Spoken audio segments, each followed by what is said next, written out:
across the plains. Hope rekindles in the crimson tide, as freedom's anthem calls our names. Great again, we rise as one, under stars that guide our way. A song of promise has begun, and strength returns in light of day.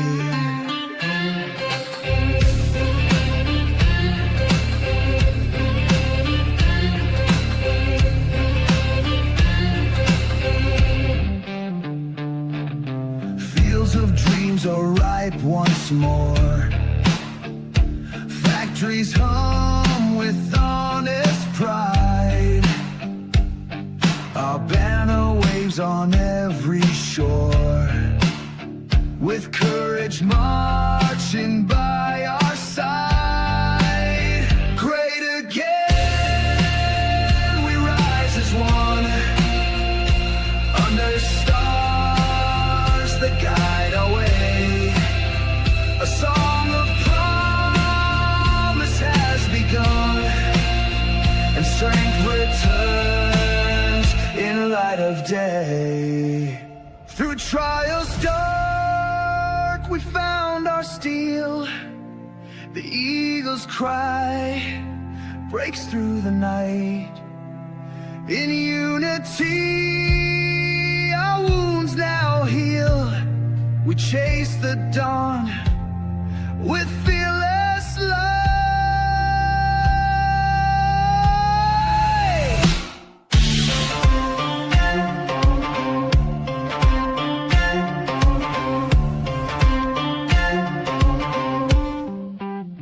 Great again, we rise as one, under stars that guide our way.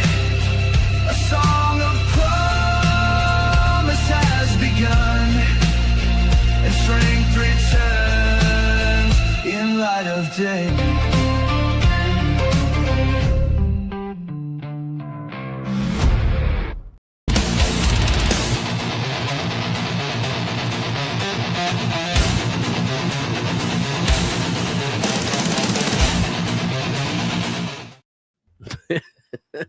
I love that crazy ass drummer. How you doing, everybody? I love the way you sneak that heavy metal in there at the end. I know. Hey, what's up, everybody? Anglo, what's going on? 42. How you doing, brother? Good to see you, man. Very good to see you. Jimmy from Philly in the house. Who else is here? Let me see. Who else is here? Nobody? Wow, we got more people than that. It's just people aren't talking. All right, cool, man. We got thanks for being here. Hey, what's up, Great Weakness? Or no, Great Weakness. Weak Greatness. Pardon me. Sorry, bro. I'm sorry. I haven't had a nip yet, so don't worry about it. Yeah, we got, man, another fire hose week of news. Just unbelievable what's going on. Let's see. Let me just give you the. It just doesn't stop, does it, Rich? No, it doesn't. So, how's your week? Mine's been fine. Oh, nothing terrible happened. Not good. Yeah, I don't know if I'm coming That's down always with a good something. thing, right? Not the greatest week this week, but I'm doing okay. Good. All right. Let's do me too, actually. Let's do let's see what the hell there we go. Jabberhouse. So here's the main stories. American BF-2 bombers are circling Venezuela. 10% of U.S. naval power is in the Caribbean. So they're wondering, is there an invasion that's imminent? Trump tariff triumph. Stellantis to invest $13 billion in Rust Belt, bringing overseas production back to the U.S. This clown, he was sending seniors to their death. Socialist Zoran Mondami downplays anti-police tweets. That was the guy that said that about him. He was sending seniors. That was Cuomo, right? It was Andrew Cuomo, who already dropped out and went as an independent. And he's like, this guy's killing him because too many young people voting in New York. all young people that are college educated, because in college you get indoctrinated into communism, and so they all believe, yeah, I could have free shit, you know. So Yeah, no, and I don't know. College, obviously, but I've heard it's even worse with the white liberal women. That's who white voted liberal for me. women are the only demographic that no matter what you do, you will never get them away from communism ever. Yeah. It's just the way it is, and I think it's going to remain that way for a Yeah, while. that's who voted him in, was white liberal women. Oh, no, it was mostly the young people from colleges, because Yeah, they were the demographics show it. There Yeah, was a I don't know. the larger number of college age kids that were able to vote who voted for him than any other demographic. The next one was white liberal women. Yeah, I don't doubt you. I've heard it was the white liberal women that put him over the top, but Well, it could be the white liberal women from college. yeah, there you go. You know, it could have been them. You know, and they You just know who's going to because college? the press. You know, oh, it was women that put them over the top, right? Yeah, well, you know who's Yeah, going to college these You know, days? they're allowed to lie because of certain court cases. Anyway, so so this jackass, he had some tweets pop up where he was basically saying, don't create programs and all that, just defund them. We'll get into it later. The Pentagon report, this is wonderful, right? Pentagon reporters from every major fake news media organization lose their press badges after they refuse to sign Hegseth's security rules. So they thought, if we stick together, now none of them have press passes. They can't come in. Trump to detractors after the ceasefire. How do you like me now? You got to love Trump. We'll get into that. Speaker Johnson, Bernie Sanders, and AOC said the quiet parts out loud. And it's what they did is they failed again to vote because they wanted to put up a vote. Thune put up a vote every single day since the beginning of the shutdown. Every night he puts a vote up. The Democrats always vote no. Okay, except for 3 of them. My senator's one of them, Fetterman. We'll get into him later. But and in fact, I think he's leaving the party because he said it pretty much when he was on a show with Bill O'Reilly and Smith and somebody else. I can't remember. I don't know if he's so much play the leaving video. the Democrat Party as being forced out. Well, they're saying that for 2028, the party is already targeting him. Yeah. And I'll tell you what, if Pennsylvania is a state where we don't have truly a large number of truly radical whack job extra chromosome lib nuts. We just don't. Maybe in Philly there's some, but they're all angry down there. But just ask my brother Jimmy from Philly. But I think they will say go screw a rock to the party and they'll vote him in again anyway. I think they would. And if we put up a No, but they would primary him. I'm gonna be honest. Yeah, well, you know what? It doesn't matter. I'm saying if people want Fetterman to continue, if the Dems want him to continue, he will win the primary. They'll vote for him anyway. Yeah.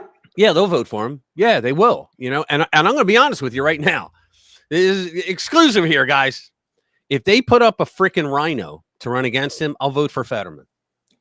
I will because a vote for Fetterman is not going like right now. I'm saying that, but a vote for Fetterman by me is not going to lower our count. Because he's an incumbent, and so he could win, even though the party's not going to send him any money. And you know what? It's our job to point out this is what happens to Democrat candidates from the DNC and Chuck Schumer and whoever is in charge over there, Pelosi or Hakeem Jeffries. Nobody knows anymore. Oh, we got another one. Oh, here's one. Ready? This is a paragraph that was written in one of the drafts. I think there were 5 drafts of the Declaration of Independence from Jefferson. And this is a paragraph that Glenn Beck found inside one of the drafts. He was allowed to go and look at them, for historical purposes. And there's one. You're going to be shocked when you read it. All right. So AOC dodges question on taxpayer-funded health care for illegal immigrants at a town hall. Of course she did. Democrats just got some bad news about the Schumer shutdown. I put the dunce cap on her. Justice Ketanji Brown Jackson. This is during the case. It's the case I've been talking about for like 4 weeks now. It's Louisiana v. Calais, right? It's the one that when the court, and I think they're going to, they shut down Section 2 of the Voting Rights Act, which they should. then the racist gerrymandering will be shut down forever, and they won't be able to do it anymore, and they lose up to 25 seats overnight. There's some saying 19, I think 25. They're going to lose 25 seats overnight. I heard like between 12 and 19. Yeah, that's what I heard, 19. But no, it's going to be 25 because there are seats right now that they don't even have to redistrict. And they're going to lose them. And but they're redistricting them, though, but they're going to lose them anyway. Yeah, 12 to 19, but that's not including the redistricting. The redistricting. Right, but here's the thing. She compared blacks to disabled people incapable of voting. Yeah. Like, but the whole thing is this, guys. Tell me if this isn't fucktard crazy, okay? So you have a district, and you have some black people that live in this community and this community. All right, they're out of the district of 750,000 people, maybe 40,000 black people live in that district. Okay, well, they're saying because there's too many white people, it's racist, and it's called voter dilution. And what?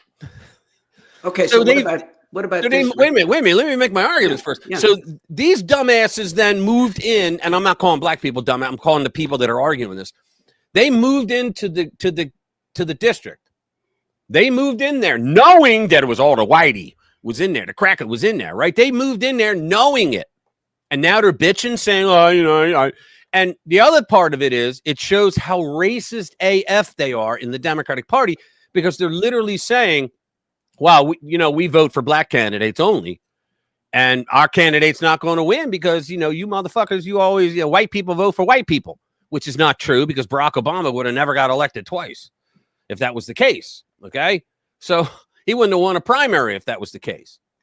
But a lot of times the stats show it is the case for black voter Democrats, I tell you. For some reason, the conservative blacks don't do that. Gosh, I wonder why. Go ahead. I wonder in New Mexico, I don't know if whites are a minority or they're approaching to be a minority, but do you think you'd hear the Democrats screaming about that if whites didn't have representation in New Mexico? Good to see you, man. Yeah, I know. Yeah, the fact of the matter is, hold on, these assholes are having another no king. Yeah, that's the whole reason why they're doing it. Yeah, and Trump, did you see Trump trolling them though, Jay? He puts out a truth on Truth Social. I'm paraphrasing, of course. I think we're going to read it, but he puts out, he says, yeah, I heard they had the no kings thing. I agree with that because, man, when I heard that, I thought somebody was trying to take my job. I mean, I'm the president. And it was like in other words, he was saying, you dumbasses, I'm not a king. I don't think I'm a king. Right. I think I said this last week, they're worried about no kings. So they shut the government down. Between him and Russ Vought, they basically can do what they want. Yes. As they want. Yes. So what do you call a guy who is leading a country who can do what he wants when he wants? Well, that's what they're trying to say. But the problem is, well, they created it. They created him being able to do what he wants when he wants. Because of the shutdown. The law, guys, if you don't know, the law says that during a government shutdown, that the person that runs the Office of Management and Budget, which is this guy, Vought, that he now can say who is essential and who is not. And while declaring somebody's not essential anymore, he can fire them. And he's doing it by the tens of thousands. And so the Democrats are letting that go because they really have something planned at this no kings. They do. They have something planned. Now, the last no kings, remember I did a live stream and I thought this is going to be crazy. They're going to go nuts. They didn't. They went out of their way to remain peaceful. Okay. Yeah. Which kind of shocked the hell out of me. And so I would hope it would be this way this time, but I don't see, hold on. I recognize this behavior from Irish in Belfast. Move in and demand the minority voice be heard. Yeah. It's kind of like Hamas too. Hamas is in the Bible and it's a demon. And every demon, I have a book of demons and it tells me what their job is, right? I'm weird that way. So Hamas, the demon, its job literally is to go into a country and kill everybody in there and then live there. They appropriately named themselves because that's what they've been trying to do. I was going to say, sounds about right. Yeah, it sounds about right. But anyway, I digress. Let's go back. So now, Jimmy, personal advice to your brother Jimmy. What? I suggest he doesn't go out there with the sign. Yeah, don't do it this time, Jim. Well, he will. Say, I'm telling you what, he will. Jimmy, you probably will, but take my advice. Lay low. Yeah, I wouldn't do it this time. No, he'll do it. He's got balls. I'll tell you what. Oh no, I have no doubt. Yeah, here we go. Democrats block legislation to pay the troops during the shutdown. They did a side bill to say, hey, let's just pay the troops. And they figured, let's say this. There hasn't been a time in our history that even during the crazy times of now, right, that Democrats said, no, fuck the troops. That's what they're saying now.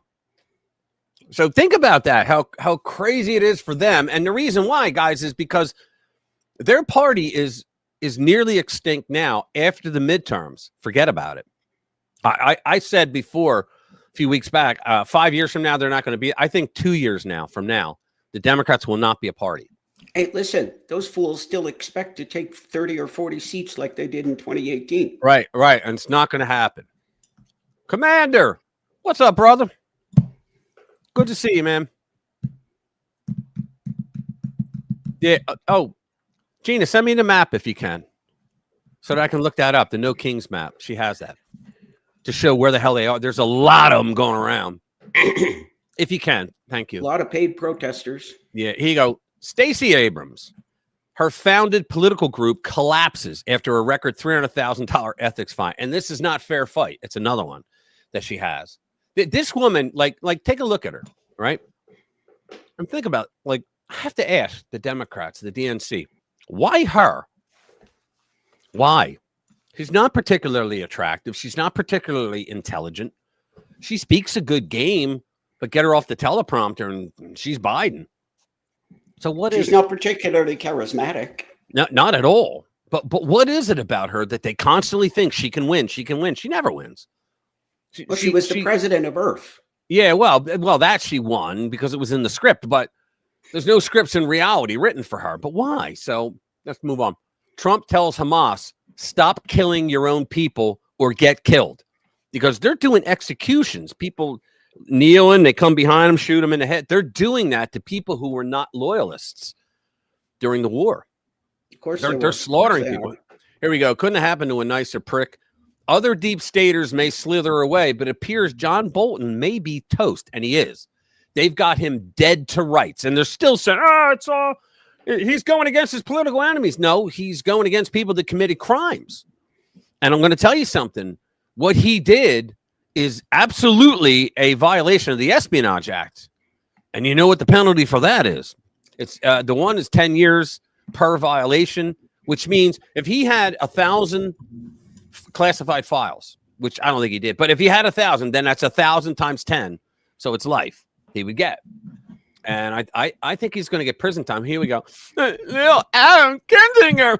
He was unmasked in the J6 warrantless dragnet plot against MAGA. He's in trouble.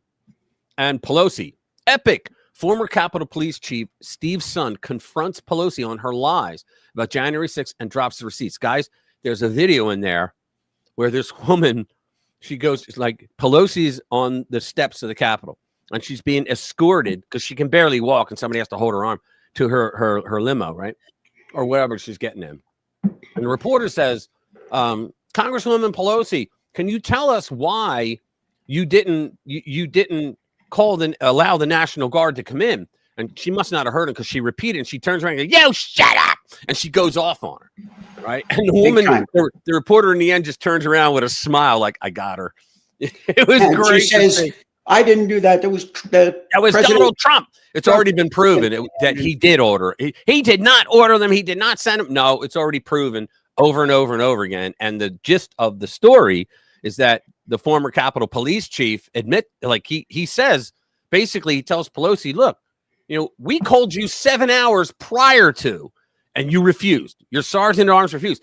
The fake news even lied back then, saying, well, the sergeant at arms doesn't report to Nancy Pelosi. Yeah, it does, because the sergeant at arms reports in the House, reports to the Speaker, and in the Senate reports to the Majority Leader. And she told the sergeant at arms, no, we don't want them because we got some things plotted. We got some things plotted and planned that are going to happen. Why do you think her daughter was there with a camera crew? Exactly. Yeah, and as a matter of fact, I wrote, I responded on the X thing saying, well, because people say, oh, come on, it's Trump. I was like, for goodness sake, she admitted responsibility for no National Guard on her daughter's documentary film when they were in the car, and it's in this article as well. Then we got the plethora. Look at this shit. Lots and lots. We got a feel-good story of the week. Lots and lots of cool stuff. So let's get started. Let's do the first one. So Patriot TV, right? We're just going to go down. President Donald Trump unleashed a formidable show of military might right on Venezuela's doorstep. Now, you guys know, right, that we've been blowing up the cargo ships from Venezuela because they're bringing drugs to the United States. Not cargo ships. They're fast boats. Well, the one's a cargo ship that they blew. The picture, I think it's down here somewhere. Oh, did they actually take out a cargo ship? I've only seen. Yeah, one of them is I know there were fast boats, but it was a cargo ship that they took out. Now maybe it's not this story. There were two stories, and I went with this one because it was better written. I actually read this one. Okay, maybe I've only seen fast boats because they don't usually run. They got to go with that. That's the only explanation. So 10% of U.S. naval power is there. If you don't want to die from diabetes, pay attention to this simple trick. Simple trick Starting tonight to balance. Fox News alert: B-52 bombers are flying off the coast of Venezuela. There's no sound. Trump's not bluffing. Right now, more than doesn't matter anyway.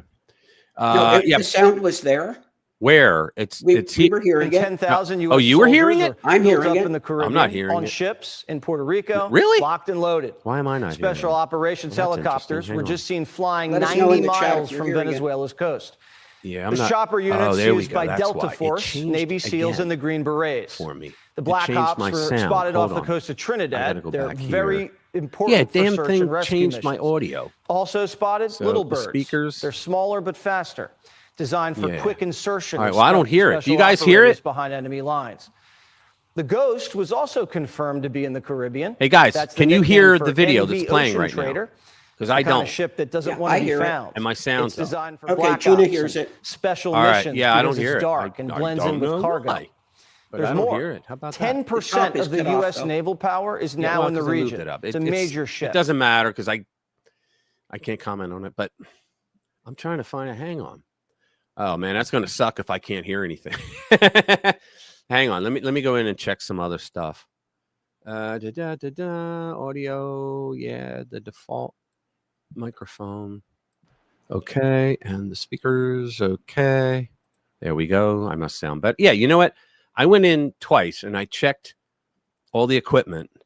So now I come in again and to do the show, and it's all off. Unbelievable.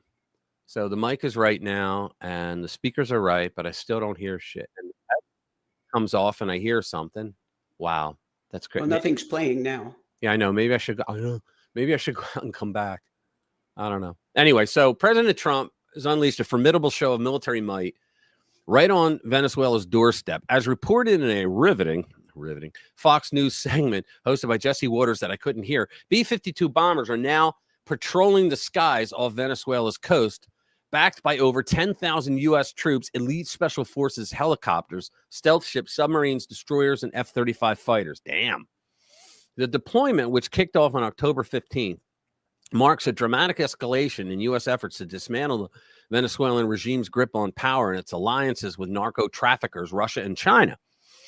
3 B-52H Stratofortress bombers and Barksdale Air Force Base from Barksdale Air Force Base in Louisiana flew extended missions in international airspace near Venezuela, orbiting for hours as a blatant warning. This comes amid intensified operations targeting drug cartels, with U.S. forces already intercepting cocaine shipments by sinking coke boats by the week, leaving kilos washing ashore and cartel operatives scattered. A lot of them were killed, too, and they don't care. Waters said, Trump's not bluffing. Okay, so special operations assets, including Black Hawk helicopters used by Delta Force and Navy SEALs, have been spotted just 90 miles from Venezuela's shores in Trinidad. Faster little bird choppers, ideal for rapid insertions behind enemy lines, are also in play, adding to the intrigue in the MV Ocean Trader, nicknamed the Ghost, a stealth vessel designed for black ops, blending in with commercial traffic while supporting covert missions. With submarines and destroyers bolstering the fleet, this represents about 10% of U.S. naval power concentrated in the Caribbean, a massive shift that's got Maduro sweating. Why now? Maduro's Venezuela has become a narco state haven, flooding America with deadly drugs that kill tens of thousands annually. Trump, true to his America First agenda, is done tolerating it. The regime's rigged elections, human rights abuses, and cozy ties with adversaries like Putin and Xi have to, but Trump's a puppet of Putin, they tell us, have turned the once prosperous nation into a failed socialist experiment. I don't want to read what the New York Times thinks. So there is Trump. Let me see if there's subs. No, still can't hear it. How about that? Well, so you know what we'll do? We shall play. Let me bring it up. Hey, Sheila, how you doing? Good to see you. Louis. What's up, Louis? Good to see you, man. Yeah, B-52s, they do rock. They rock the neighborhood. Let me go back here. You want to know a funny story about a B-52? Sure. Most people don't know this. They are so big that when they land, they don't land straight onto the runway. Yeah. Because when you're flying, you have to correct for the wind. So if you've got a crosswind, you have to crab into the wind. Oh, wow. Now, on most airplanes, then you correct by lifting the one wing and landing on the upwind main gear first. And right up to, 747s. The problem with the B-52 is if you do that, the wing will touch the tarmac. Oh, okay. So what they do, they actually have steerable main gear.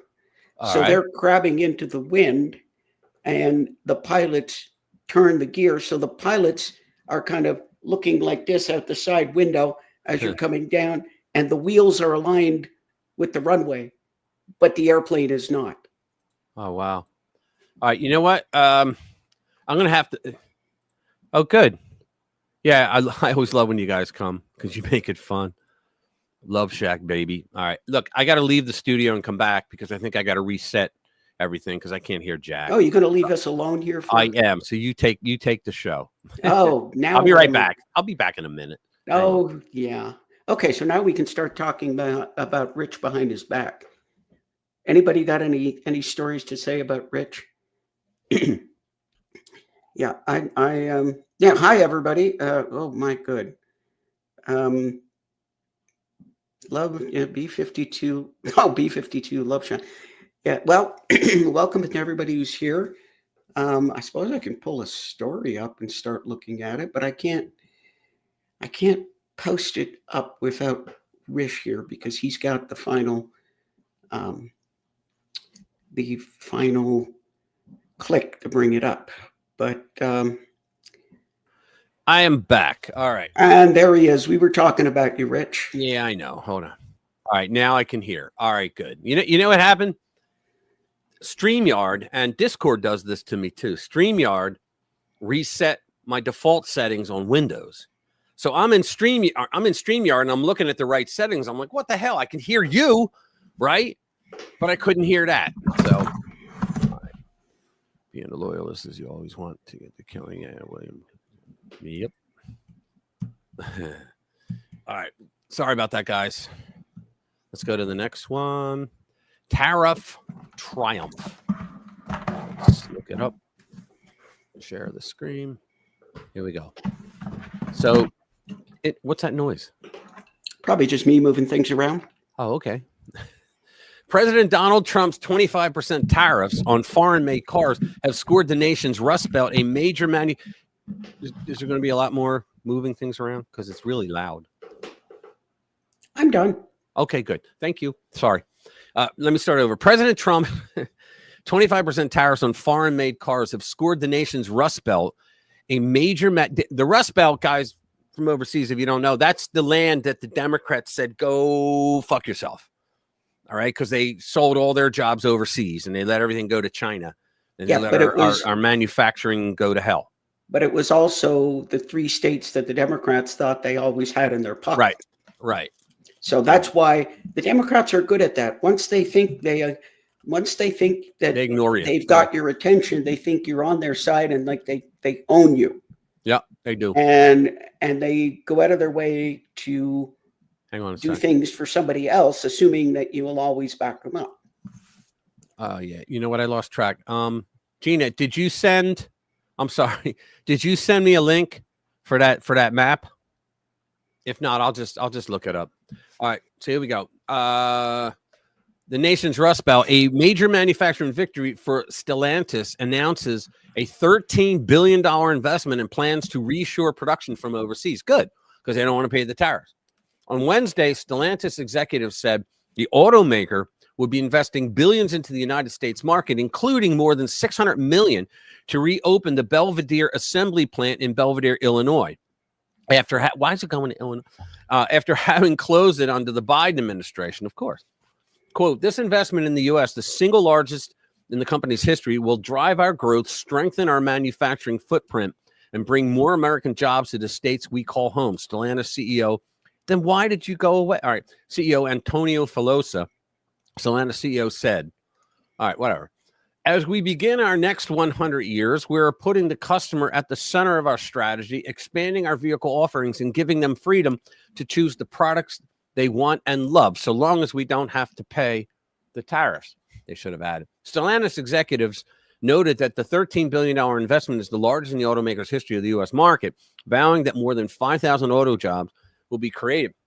See, the thing is, a lot of people, they don't understand that.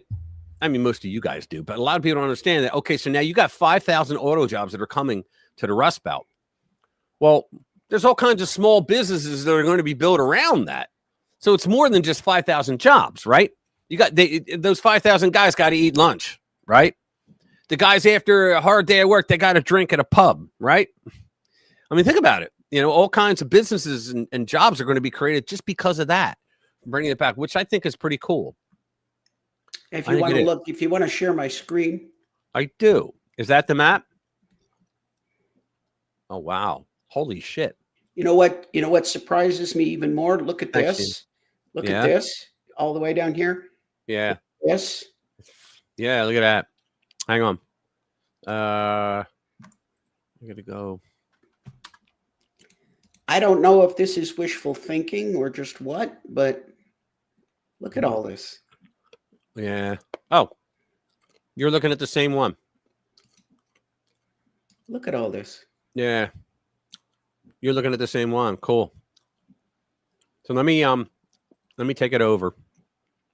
Hang on. I'm going to take it over. Take mine. Want me to take this down? Yeah, you can do that because I'm going to grab it anyway. Hold on. Yeah, it's no kings. All right, cool. Because I want to do a couple things. I want to go into some inner stuff. Okay, cool. So is it up? Yeah. All right. So look at that. Look at this, man. All this big ass area right here. Holy mackerel. And look at California. It's like every fire hydrant these dogs are hanging out on, right? No offense, Bobbity, if you're here. But yeah, you're right. Look at this. Dominican Republic. Holy mackerel. Mexico. Damn. So here you go. What's next after No Kings? Mass call. Here you go. Antes de salir a las calles, unete a nuestra. I don't know what is that. Protest safety, know your rights, and de-escalation training. De-escalation. They don't de-escalate. Let's see. No kings, no kings, no kings. Yet there are no kings here. Sorry. What else do they have? That's a lot. Look at this. All these classes they had. And if you go back up to the top. Going back to September. Go back up to the top. Yeah. Yeah. See, if you want to find an event, it's toolkits. Look at this. The toolkits. Call 301. I'm not going to give the number. Get the Google Doc. Get the Spanish version. What about the Tagalog version? The German, the Russian, the Polish. Let's see. Toolkit version. You forgot Arabic. Yeah. Well, yeah. But you know what? They have their own version. Know your rights. Look at this. Resource guide. How to prepare for a protest. Talk to Antifa. It doesn't exist, but they got a flag. Find an event. Oh, boy. Let's see if there's an event near us. Hold on. Claremont, that's New Hampshire. All right, so we're down here. You notice Bridgeport. there's fewer in the West. Williamsport. Yeah, I know. Well, look at this. Look at this. The Rust Belt and flyover land doesn't really give a shit. But there are leftist lunatics. Except look right there where Denver is. Yeah, I know. That little cluster. I know. But you know what's funny is how many of these are like 2 people going to show up because it's in a podunk town, but they got it on there. How many of these don't represent any damn thing at all because they wanted to make it look good? Yeah, they love this map. Look, and quite frankly, I don't see any up in Canada, guys. You got to step it up, Commander. You got to complain. Wait a minute, no, that's yeah. Look at that, New Brunswick. Look at that. You got some there. Okay. All right. You guys are with it. Oh, we got some in New Brunswick there? Yeah, right there. Yeah. All right. So what else do we have down? Well, no, we go up. Oh, look at this. Rejecting what? Rejecting king since 1776. We're a bunch of morons. We think he's a king. Nah, you know what's going on with that, guys? It's because the Democrats lost all power because of what they did under Biden. People were pissed out to begin with, but they were like, we're still getting the money from the government. But now they got screwed, right? So they lost all power, except in the states that are blue, but they lost all power. And so they can't do anything. And Trump is he like 22? I know he was 21 last week. I think he won another one. So he's probably 22-0 with the Supreme Court. And the left goes, it's because the court sucks. No, it's because every case he brought forward was an Article 2 authority that the Democrats got rid of. They took away and they gave it to Congress instead. That's what they did. And so he's saying, no, you guys have dethroned a president. I use that word there intentionally. But and so I want the authority back because you can't really do anything without presidential authority that I want to do. And so he went to court, and 22 times they told him, you know what? You're right. They're wrong. That's the end of the story. And they can't stand it. I found one in Vancouver. Oh, really? Wow. Yeah, there was 2 in New Brunswick, and I found one in Vancouver as well. Yeah. All right. So next, with the patch article I sent in the email. They gave the link. Oh, really? So they got one here. Wow. Her birthday's tomorrow, not today. Happy early birthday, Gina. Everybody say happy birthday to Gina, please. Happy birthday, Bully. Gina. Good to see you, brother. Okay. Let's pick the next one.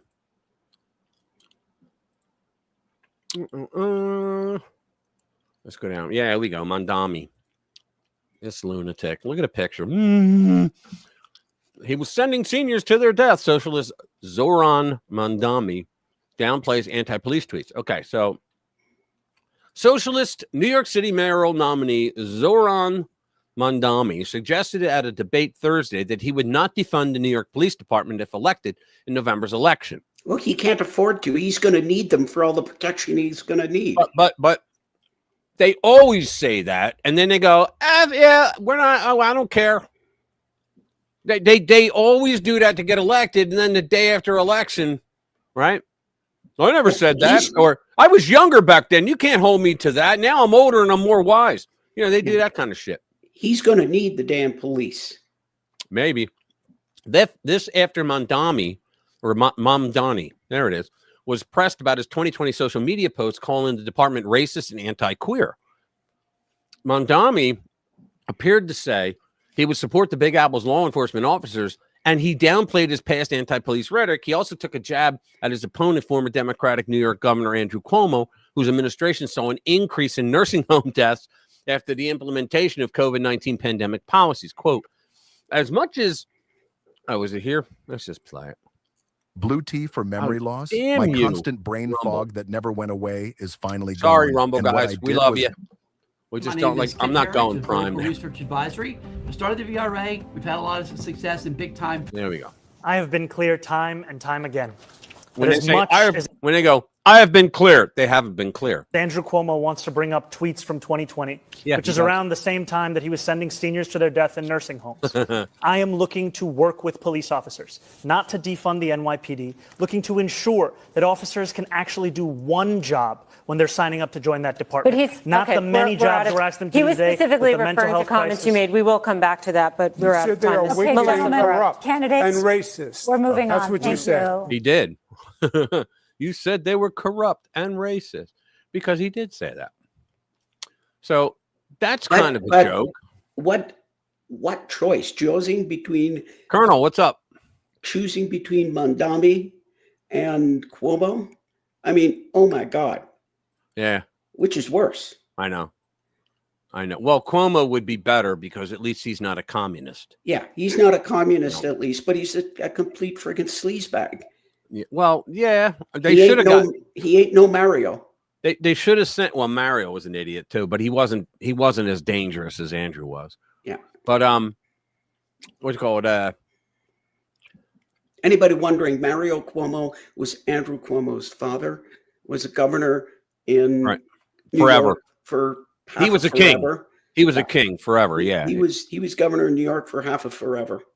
Yeah, he really was. It was the kind of guy he is. I remember when Bill Clinton, he finally signed the Welfare Reform Act that the Republicans threw at him. And because he was threatened, because he was threatened. And what do you call it? Because what happened was he campaigned on saying, we're going to end welfare as we know it. Shazam! And he kept saying that we're going to end welfare as we know it. And people went, yay! And then when the Republicans who took over in '94, they threw him Sliwa. I would hope that Sliwa would win. He doesn't have a snowball's chance, but he's the guy that did the Red Berets, the Guardian Angels. Yeah, he's that guy. He's awesome, as a matter of fact. But I used to listen to his talk radio show a lot. But anyway, so what the hell was I saying? I squirreled myself. Oh, he's back. We were talking about Canada, dude. You missed it. Yeah. So what happened was he kept saying that the Republicans sent him a bill and said, this is exactly what you asked for. And he vetoed it. And he used it politically to say, those Republicans, I want to do it, but they just went too far. Like they just cut too many things. And they were off not by billions, but by millions of what he said, what he wanted. Right. So they said, okay, we're going to redo it and we'll get closer to your number. And I got to veto this some bitch because, Shazam! And they were like the third time you saw Newt Gingrich and Bob Dole. And Gingrich and Bob Dole, they went up to the White House and had a meeting with Billy Bob. And they said to him, look, Mr. President, here's what's going to happen, okay? We're going to send you a third bill. It's closer to anything you ever asked for, okay?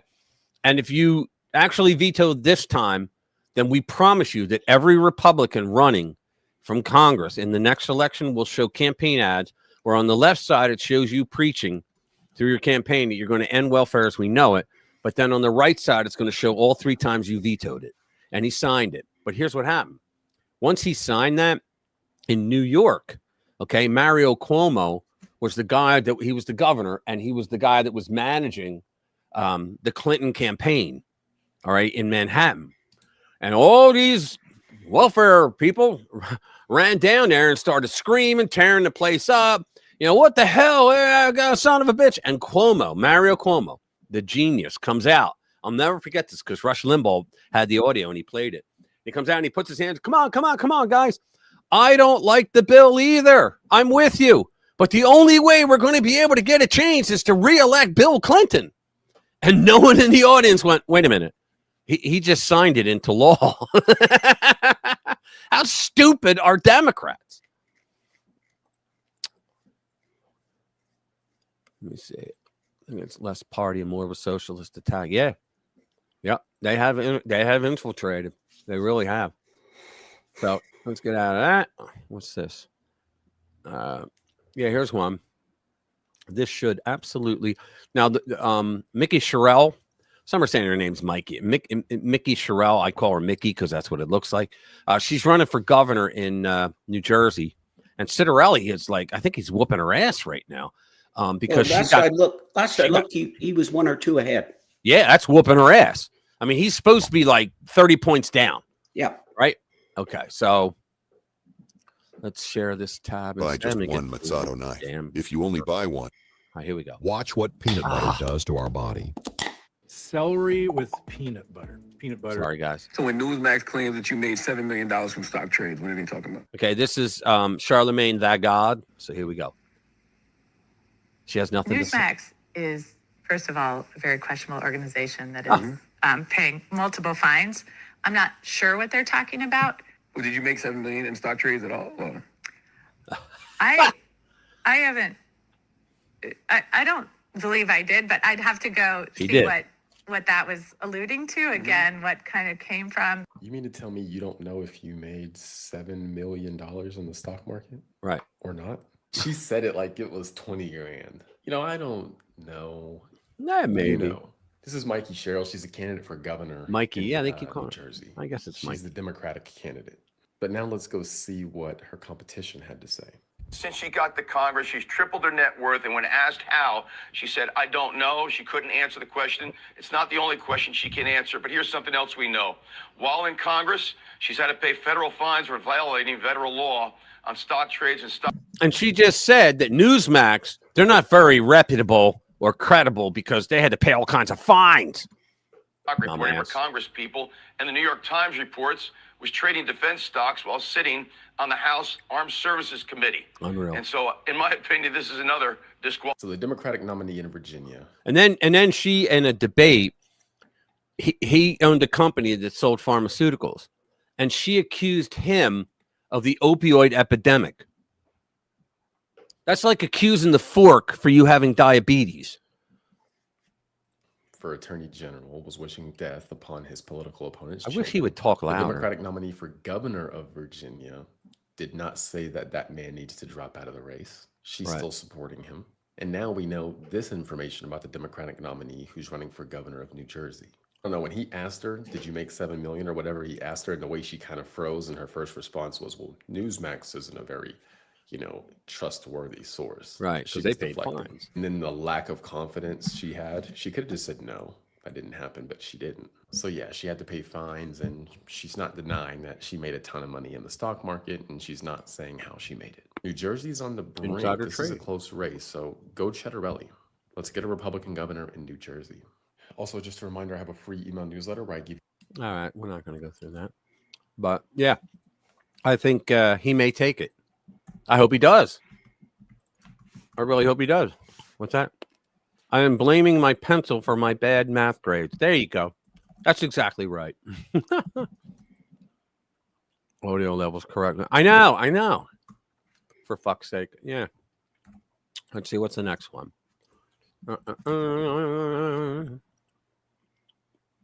Yeah, the Pentagon. This is great.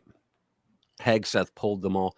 Pentagon reporters from every major fake news media organization lose their press badges after they refuse to sign Hegseth's security rules. Gotta love it.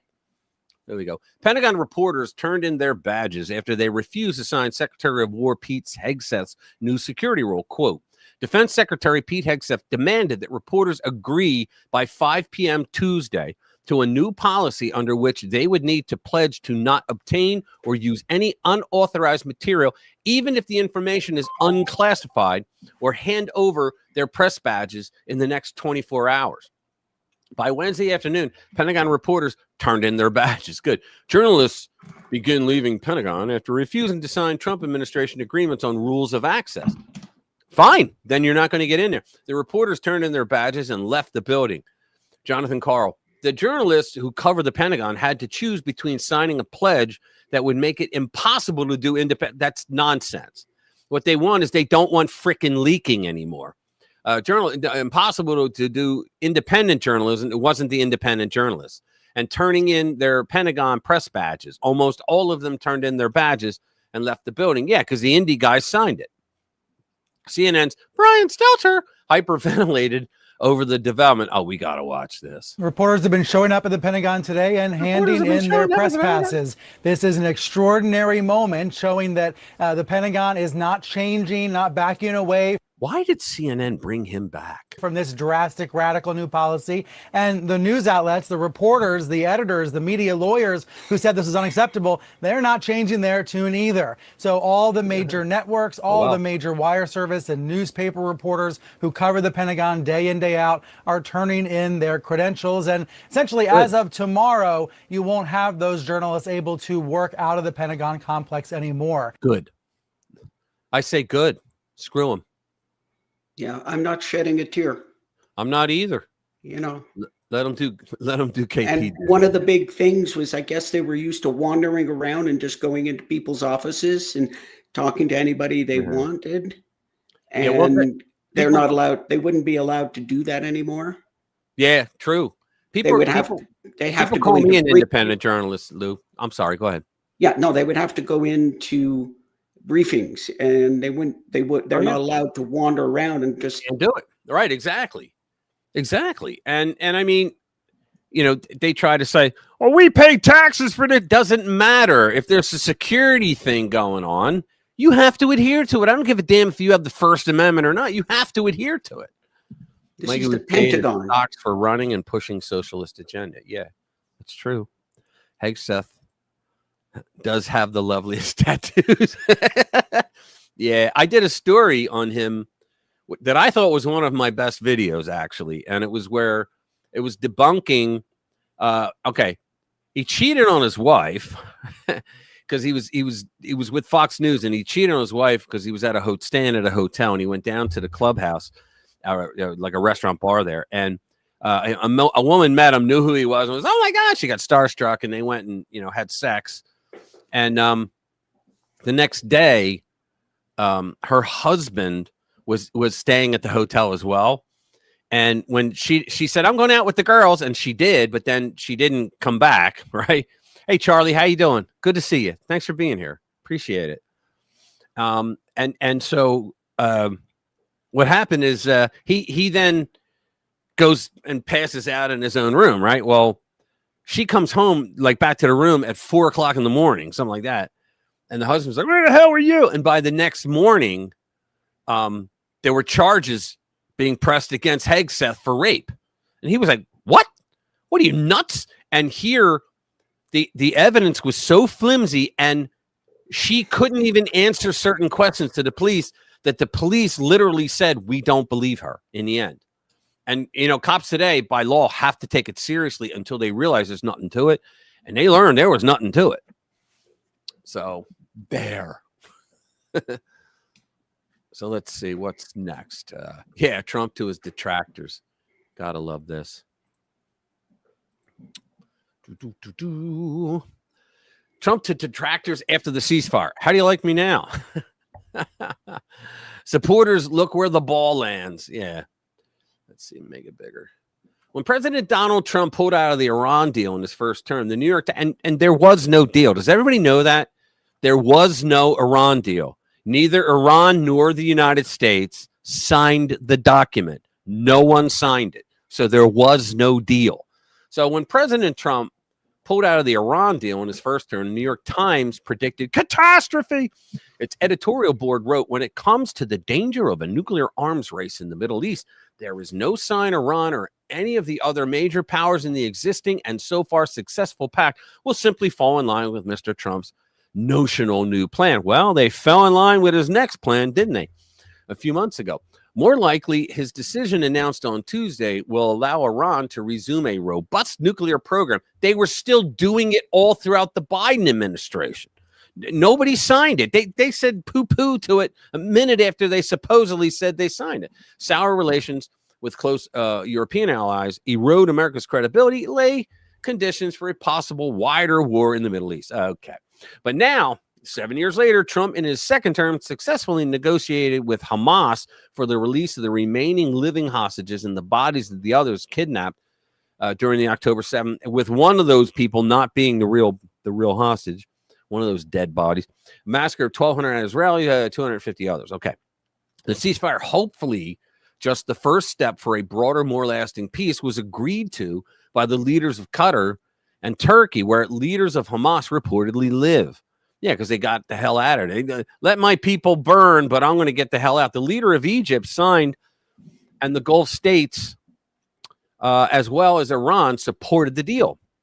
Even Russian President Vladimir Putin praised it.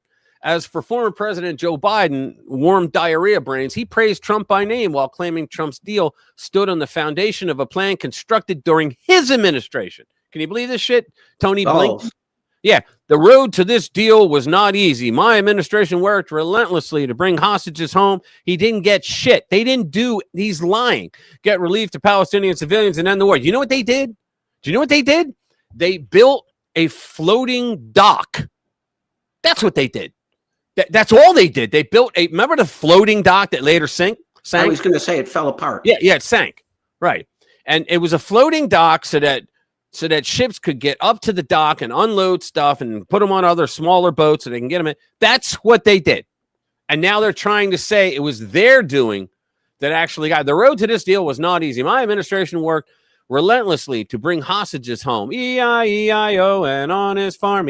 Get relief to Palestinian civilians and end the war. Now, with the backing of the United States and the world, the Middle East is on a path to peace that I hope endures and a future for Israelis and Palestinians alike with equal measures of peace, dignity, and safety. Yeah, right. Well, you know, Rich, on the good side, that makes as much sense as Biden has ever made in the past 5 years, 10 years. This is a statement from Biden, whose catastrophic pullout from Afghanistan emboldened America's enemies, including Iran, the world's leading exporter of terror and benefactor of Hamas. Trump said on many occasions that had he been in office on October 7th would never have happened. There is good reason to agree with his assessment. How did Trump pull this off? After all, Biden, his successor, racked up decades of foreign policy experience. Actually, he was literally, what was the guy's name? Gates. I think it was, I forget his first name, but he was his defense secretary, the defense secretary of Barack Obama. Okay. And he wrote that Joe Biden, in his book, he wrote that Joe Biden, he was friends with him and he liked him, but he was wrong on every foreign policy issue he ever took a stand on. And then when Joe Biden started running 4 years after Trump, the press all went to him and said, do you change your mind now? And he goes, no, actually, I'm going to double down. He was wrong on every single foreign policy because he was. He was wrong on every foreign policy thing. He was the guy that drew the borders in the whole, remember when Serbia, Croatia, and Bosnia and all that bullshit happened? He was the guy that put the Christians in to be surrounded by Muslims. What could go wrong, right? He was the reason why there were all those wars over there because the dumbass did what he did. And then when the Bush administration took over in Iraq and all that, and they said, all right, we got to draw the boundaries and all that. Well, Senator Biden comes out and goes, well, you know, and they're like, shut up, Joe, go away. Yeah, Robert Gates. They don't like to talk about that, right? Robert Gates. Yeah, Robert Gates. Thank you. No. So what I always think of Leon Panetta, who was after him. Yeah, he was after him. So what happened? Simple. After October 7th, Trump battered Israel's enemies, Hamas, Hezbollah in Lebanon, the Houthis in Yemen, and Iran. Gaza has been leveled. I saw a picture of Gaza yesterday. I was like, holy moly. It was the entire city looked like the ashes in an ashtray. All right. I mean, everything was rubble. If buildings were up, they were still burned, looking like ashes of a cigarette. No lie. And I'm like, wow, fuck around, find out. That's what I thought the whole time. You know, they went too hard. No, I don't think so. Finally, to Trump's many detractors, look at it this way. Years ago, I watched two professional golfers being interviewed on the Golf Channel. The interviewer asked, what makes a good golfer? The one golfer said, I look at how he grips the club, where he places his feet and how he positions his shoulders. If he's right-handed, whether he keeps his left arm live, who cares? If he keeps his eyes squarely on the ball and as he swings so he doesn't hook or shank, the movement of his hips, whether he swings smoothly without a hitch. He proceeded to give several more precise mechanics. The other golfer said, I look where the ball lands.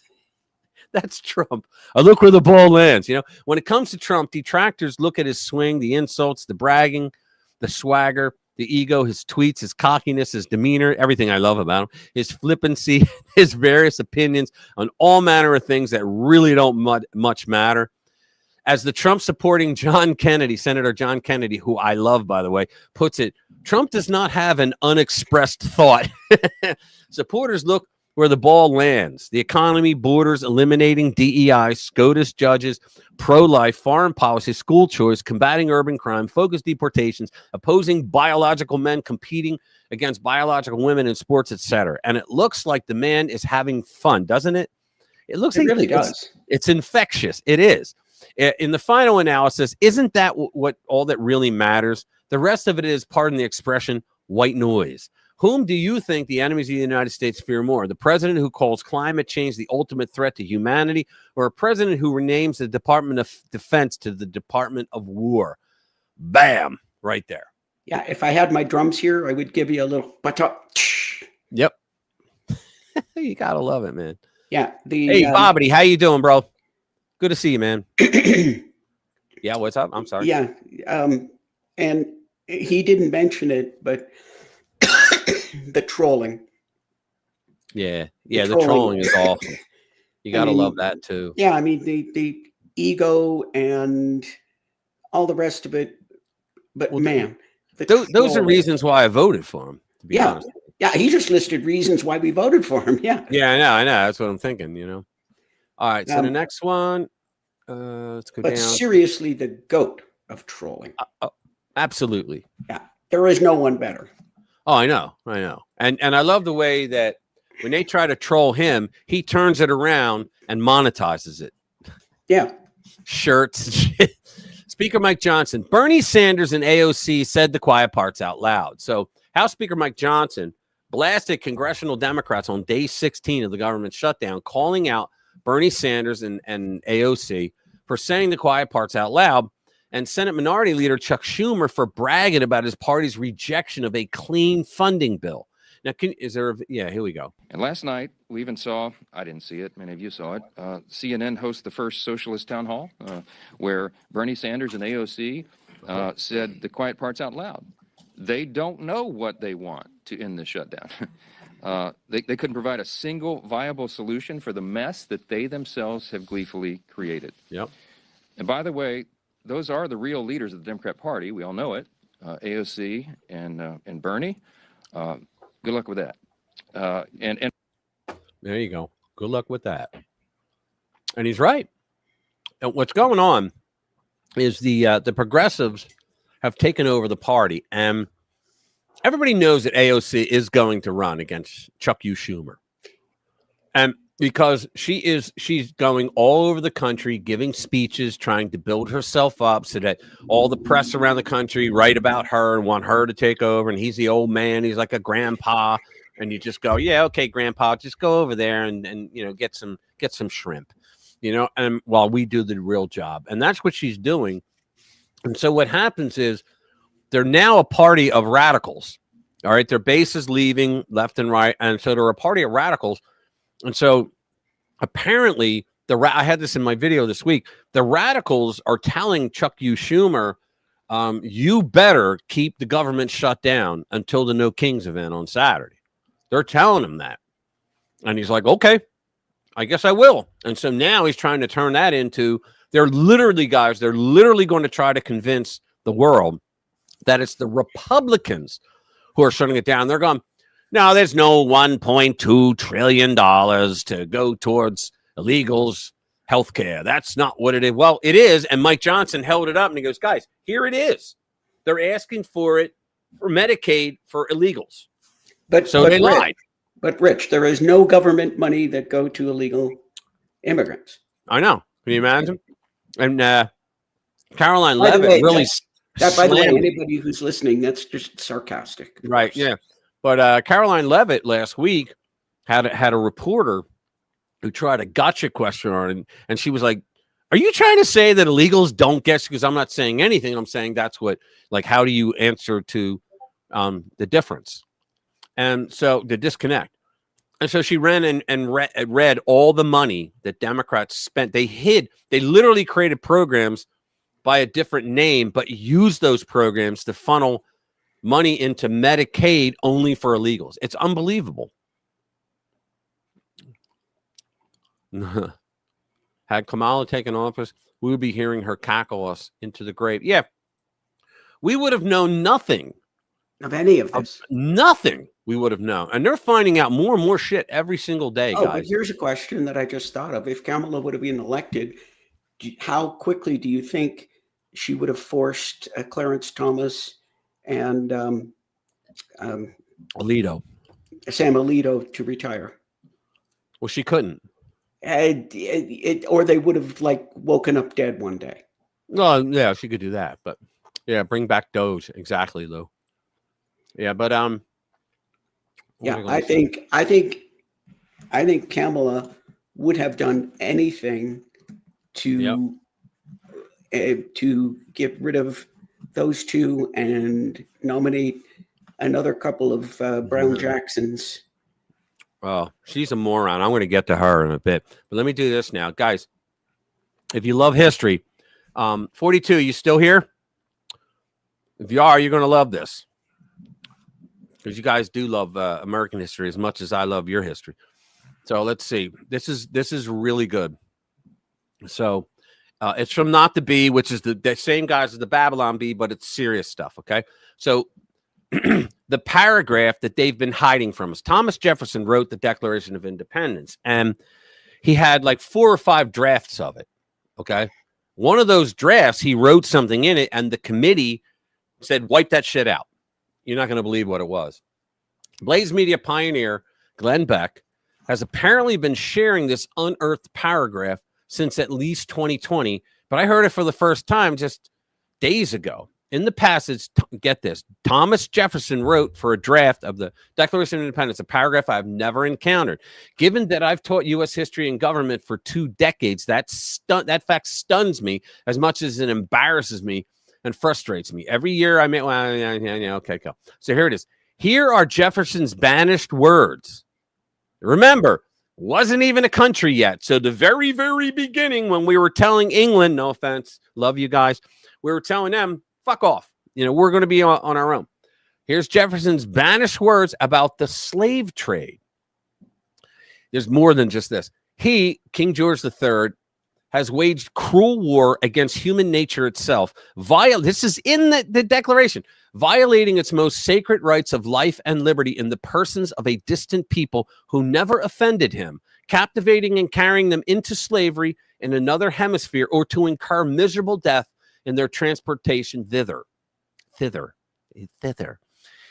This piratical warfare, the opprobrium of infidel powers, is the warfare of the Christian king of Great Britain. Determined to keep open a market where men should be bought and sold, he has prostituted his negative for suppressing every legislative attempt to prohibit or to restrain this execrable commerce, thus paying off former crimes committed against the liberties of one people, American colonies, with crimes which he urges them to commit against the lives of another. So, I mean, think about this, guys. He was arguing against slavery in the United States, is what he was doing, because at that point, a lot of people, white indentured slaves, were there. And that's the 1770s. Right. But here, he wanted to put it into the Declaration to see. The point of the Declaration was twofold. It was, one, to say we're independent states. We don't. He was telling the world, which was the smartest thing they did. They were not just writing to him. They were telling the world that this is what King George III did to us. All the things, because he listed it. If you read the Declaration, he listed them, and then he basically said, we're not going to be ruled by you anymore. Okay, and we'll fight to the death. All right, sacred honor, all that stuff. But so this part here was where, and I don't know when England, 42. When did England end the slave trade? It was about 1860, I think. Was it? Yeah. So this was to insult the king, which is really what they were doing in the Declaration anyway. right? But for some reason, I think it's because the southern states, they had slavery and they wanted to keep it because it became a big thing. They started arguing, should new states automatically become slave states or automatically become free states, or should we let them decide? And there was a lot of infighting about that. And in fact, you had to, there was Governor Clinton, it's always a Clinton, of New York, was the reason why they wrote the Federalist Papers, because they had to convince him to sign on to the Union. He eventually did, obviously, because New York joined. But this was to go in there to embarrass the king, and they said no, because it's going to cause nobody will sign it. They will not, we want to do the Articles of Confederation after this. No southern states will join if you put that language in there. So they pulled it out, because a lot of people say, oh, he's a big slave owner. Yeah, Jefferson inherited his slaves, and he couldn't free them by law. Virginia law said, no, you can't do that. Free all your slaves. You're not allowed to do that. So you'd have to either sell them off or kill them. But and in fact, the very first bill, when he got to the House of Commons, okay, the very first bill in Virginia that he proposed was of an Anglican nature. He said that I want to end the African slave trade because God says that you must be free. And all throughout the Bible, it talks about freedom. Right. I mean, it's a big thing in the Bible, like to be free. Right. And so it was shot down, and they told him, don't ever propose something like that again in the Commonwealth. But that was his first bill. He was naive and didn't realize it would catch so much hell for it. And I was wrong. It was 1833. Oh my God. You got that wrong? I got it wrong. I would have never known. 1833, the Act on the Abolition of Slavery in the British Empire was law in 1833. It officially ended the practice of slavery across all British-held colonies. Slavery itself had been declared illegal in Great Britain on a technicality 1807. In 1772. Actually, 1807.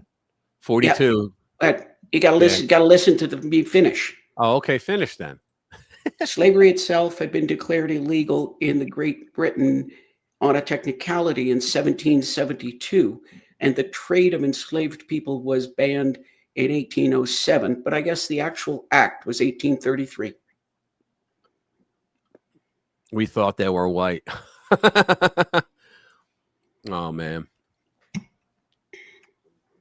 I have one that I want to show. I'll do a video now. Hold on. Oh, shit. What was it? I can find it here. Hang on. Hang on. Where is it? All right. No, not that one. I sent people stuff. Hold on. I get the craziest shit from people to send it to me. Here we go. Come on. All right. So I'm going to pull this up. Oh, hold on. I just laughed my ass off when I saw this. Went out, and I'm surprised Facebook. And I don't actually have a ranting topic for this evening, but why don't you play that video I sent you? That'll count as my moment. It's right at the top of the list. Yes, we're going to do a this will be. It's a Dr. Jade video. Dr. Jade's moment. No, I mean I didn't do it, but I thought this was great. Oh yeah, it is great. So hang on. Oops.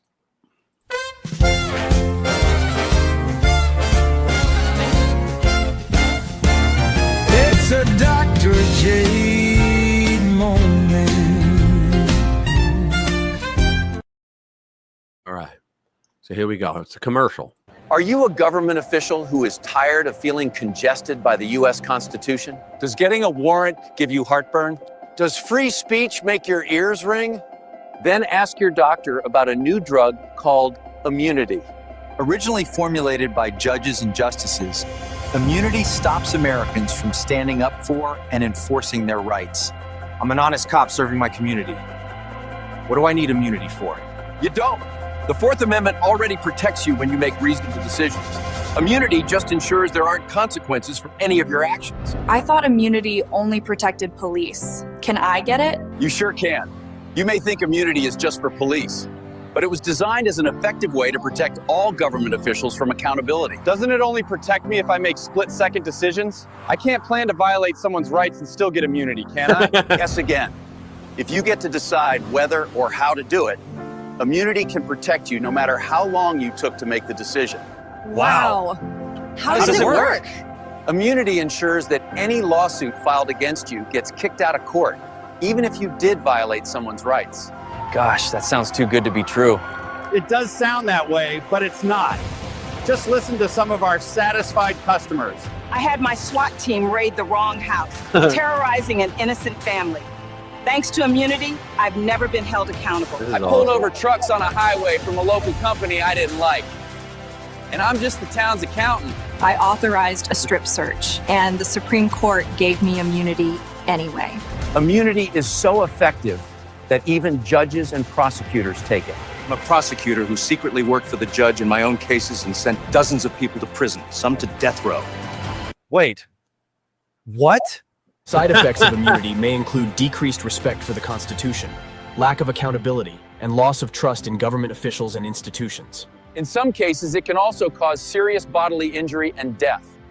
You should stop taking immunity if you want to promote good government. This video was generated with the help of AI and is a work of fiction. Any similarity to actual persons living or dead or actual events is purely coincidental. The Institute for Justice does not support immunity. Learn more about I like the name. Do you see the name? Avoiding Constitution. Yeah, avoiding Constitution. That was awesome. Yeah, the fake smile. Yeah. That was awesome. When I first watched it, I'm like, why did Dr. Jade send this to me? Then I realized that it was like a joke. I didn't realize it at first. Then I laughed. Doesn't take long. Yeah, I know. Let's see. What else do we have here? Let's go to AOC.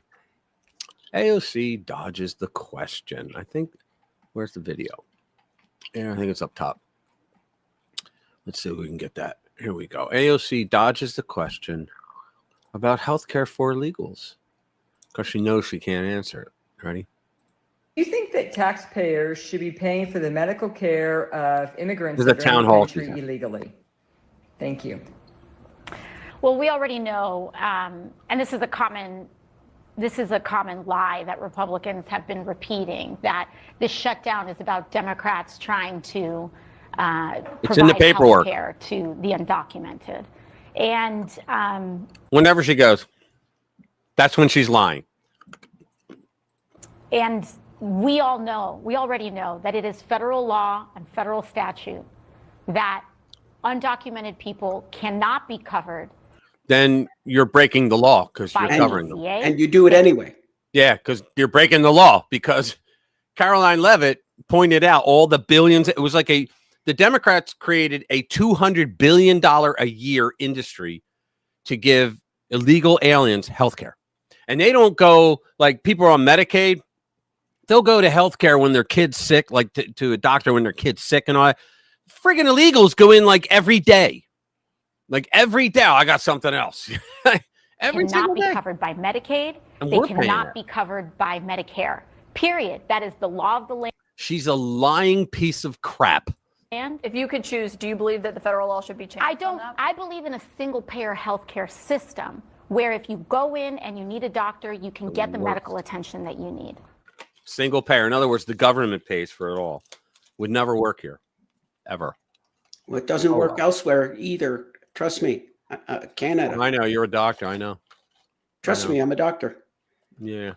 I'm more, no offense to Canada, but I remember Canada. I had an argument with a guy from Canada, and he goes, "Yeah, I know. I know her body language is right." Yeah. Let me see. Every time she opens her mouth, she's lying. That's true. I can drive myself to a hospital. I don't need to go. Yeah, but and I had an argument with this Canadian online. He goes, "Yeah, well, we have free healthcare," and I'm like, "Yeah, and you also." Your government also created a department to measure the misery of people on wait lists. And he goes, "No, they don't." I'm like, "Yeah, they do." And I named the department. I can't remember what it is now. And I said, "You know what, you guys, you have like an 18-month wait for an MRI. You know what my wait is? 2 hours." Yeah, I scheduled one within single payer a week. she sent. Dawn, what's up, girlfriend? How you doing? Good to see you. Beetroot radish leek and corn today. Nice. Yeah, I scheduled an MRI within a week. Oh yeah. And Cool. then I was going to say something. Hold on. Yeah, you were talking about the accessibility and free healthcare. Yeah, free healthcare is great if you don't mind paying for it. Right. Last year I was in Canada. I paid 53%. Oh wow. Income tax. Oh wow. All right, hang on a sec.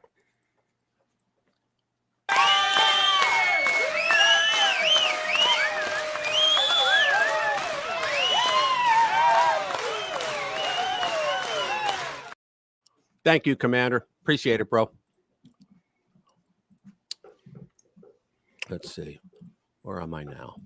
I don't know. There we are. You get what you pay. That's true. There is no free healthcare in China. That's right. It's not free. That's why people are, it's free. Maybe for you because you're a freaking loser who doesn't even have a job, but the rest of us are the ones that are paying for it. Yeah, she just lied her ass off there. There you go. Democrats just got some really bad news about the shutdown. Democrats thought the Schumer shutdown would be a political gift for them, but it is starting to look more like a liability. You've heard the talking points that Republicans own the shutdown because they control the House, the Senate, and the White House. But I guess the left wasn't counting people realizing that the party filibustering the continuing resolution is actually the Democrats. See, they don't even have to filibuster because they're not. What they're doing is we need, in order for a CR to go, you have to have 60 votes. So we need 7 Democrats. And we only got 3, my senator being one of them, Fetterman. And so there's 4 more that Schumer's telling them, you'll get no money for re-election. You'll get no committees whatsoever if you vote for this. And until I tell you to, because they're timing it for, I'm telling you, for the No Kings tomorrow. That's what they're doing. And so watch the No Kings, especially the one in DC. In fact, I might do another live stream tomorrow night. I might. Just I'm not going to do it during the day because that doesn't matter. When the night comes, that's when the crazies come out. So I might do that. So look for that. Of course, I'm going to watch. I'll do it after because I'm going to. Last week I wanted to go into 42 stream, but something came up and I couldn't. But tomorrow night I should be able to. I don't have anything. Okay.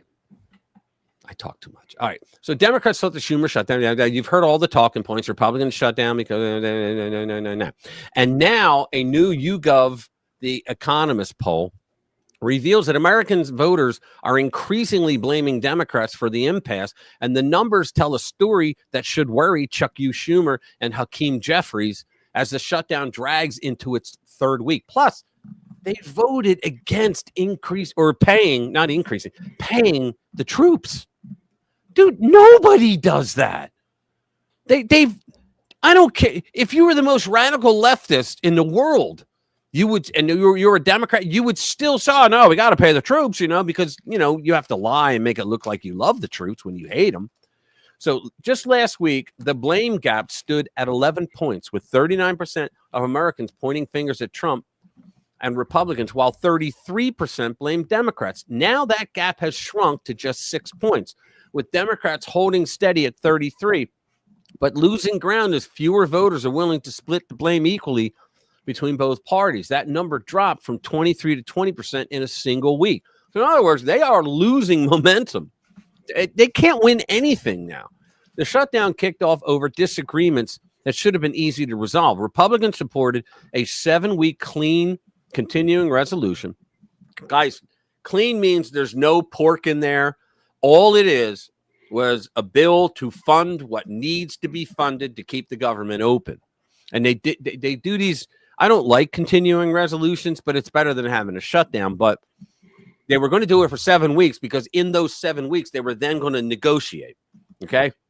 It's because they're lazy fucks And they didn't get it done in time. So now they thought, we'll do a continuing resolution, but you got to have 60 votes. So Schumer thought, I'm going to use this. He thought he was going to use it to be able to gain power, and it's not working for him because everybody knows that he's doing it for a reason.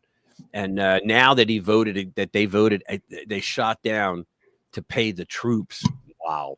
It was a reasonable offer, the kind of stopgap measure that usually passes without much drama, but Democrats, sensing an opportunity to resist Trump, TDS, voted it down. And their demands were absurd. Schumer and Jeffries decided this was their moment to extract 1.5, I thought it was 1.5 trillion for illegal immigrant health care benefits and a laundry list of other radical left-wing priorities. One of them was they wanted $5 billion to bring back PBS and NPR, which the big, beautiful bill just a few months ago got rid of. They got rid of the funding for them. And so they wanted to bring it back right away. Are you kidding me? So it says rather than keep the lights on while they negotiate, they've refused to vote to reopen the government until at least after October 18th, essentially holding federal operations hostage until after the upcoming No Kings rallies. Whoever wrote this is in the know. Matt Margoldi. Oh, yeah. All right. I know who that is. Where is it? So House Minority Leader Hakeem Jeffries has been playing the blame game with impressive commitment. In other words, and I know what he means by that. People like reporters will say, well, no, actually, you guys are the ones, like the House sent over a clean bill, but you guys are the ones in the Senate and he'll just look you right in the face. That's a lie. That's a Republican lie. Why are you repeating? And you're like, wait a minute. That's what it is. We can tell. He accused Republicans of going radio silent since the shutdown began and claimed President Trump is personally blocking meaningful negotiations. How? Trump has no legal authority whatsoever over Congress. So how's he doing that? The political calculation here was obvious from the start. Democrats believed they could pin this shutdown on Trump and Republicans, because they always do, ride the wave of public disapproval and force concessions on their spending priorities. What's that noise? Are you shifting things around again? I'm not moving, man. Might be me. I don't know. I hear this bump sound, this bumping sound.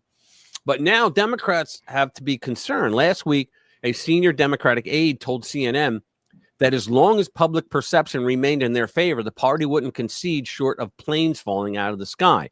Planes aren't falling out of the sky yet, but Democrats clearly have a growing public perception problem. They don't care about the public. The poll numbers are shifting, and voters are taking a harder look at who's actually standing in the way of resolution. Democrats are learning that it's tough to maintain the moral high ground when you're demanding massive spending increases for illegal immigrant health care while government services remain shuttered and their precious health care subsidies expire. Plus, Trump is using this time to fire a shitload of federal workers. Democrats miscalculated badly, thinking the public would reward their shutdown brinksmanship. Instead, the dam is breaking on their narrative, and the longer they hold the nation hostage for radical spending, the more damage they do to their own future. This is why the commie, AOC, and Bernie had to lie like that. Schumer and Jeffries need to stop the posturing and reopen the government before the political fallout becomes irreversible. I think it's already irreversible. I mean, I do not think they are going to win the midterms. Unless they have a picture of Trump with a donkey or something. I don't know. I don't know what. Yeah, make governments afraid again. Exactly.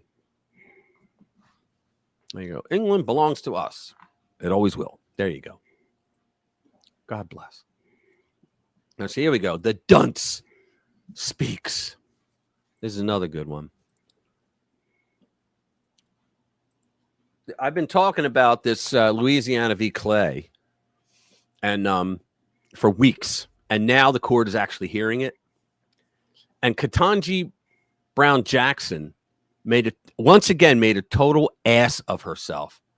In other words, what's at stake is the Democrats that starting in 1986, they abused a case called Thornburg v. Ginsburg. And the Voting Rights Act was in 1965, and basically what it said was, we want, and this is what kills me, because it was 1965 was they already murdered JFK, and so it was Lyndon Baines Johnson, LBJ, right? So he signed it, but more Republicans pushed it and voted for it than Democrats. It's just that they outnumbered the Republicans by a larger margin, much larger margin. So anyway. So they were saying that they wanted the Voting Rights Act because of something that happened in Selma, Alabama. It was the beating of someone really bad. And so the act was a noble thing to do, because it said Black Americans should have the right to go and vote for whoever they want to without being attacked, without being degraded, without anybody trying to stop them from voting, right? And that's a noble thing.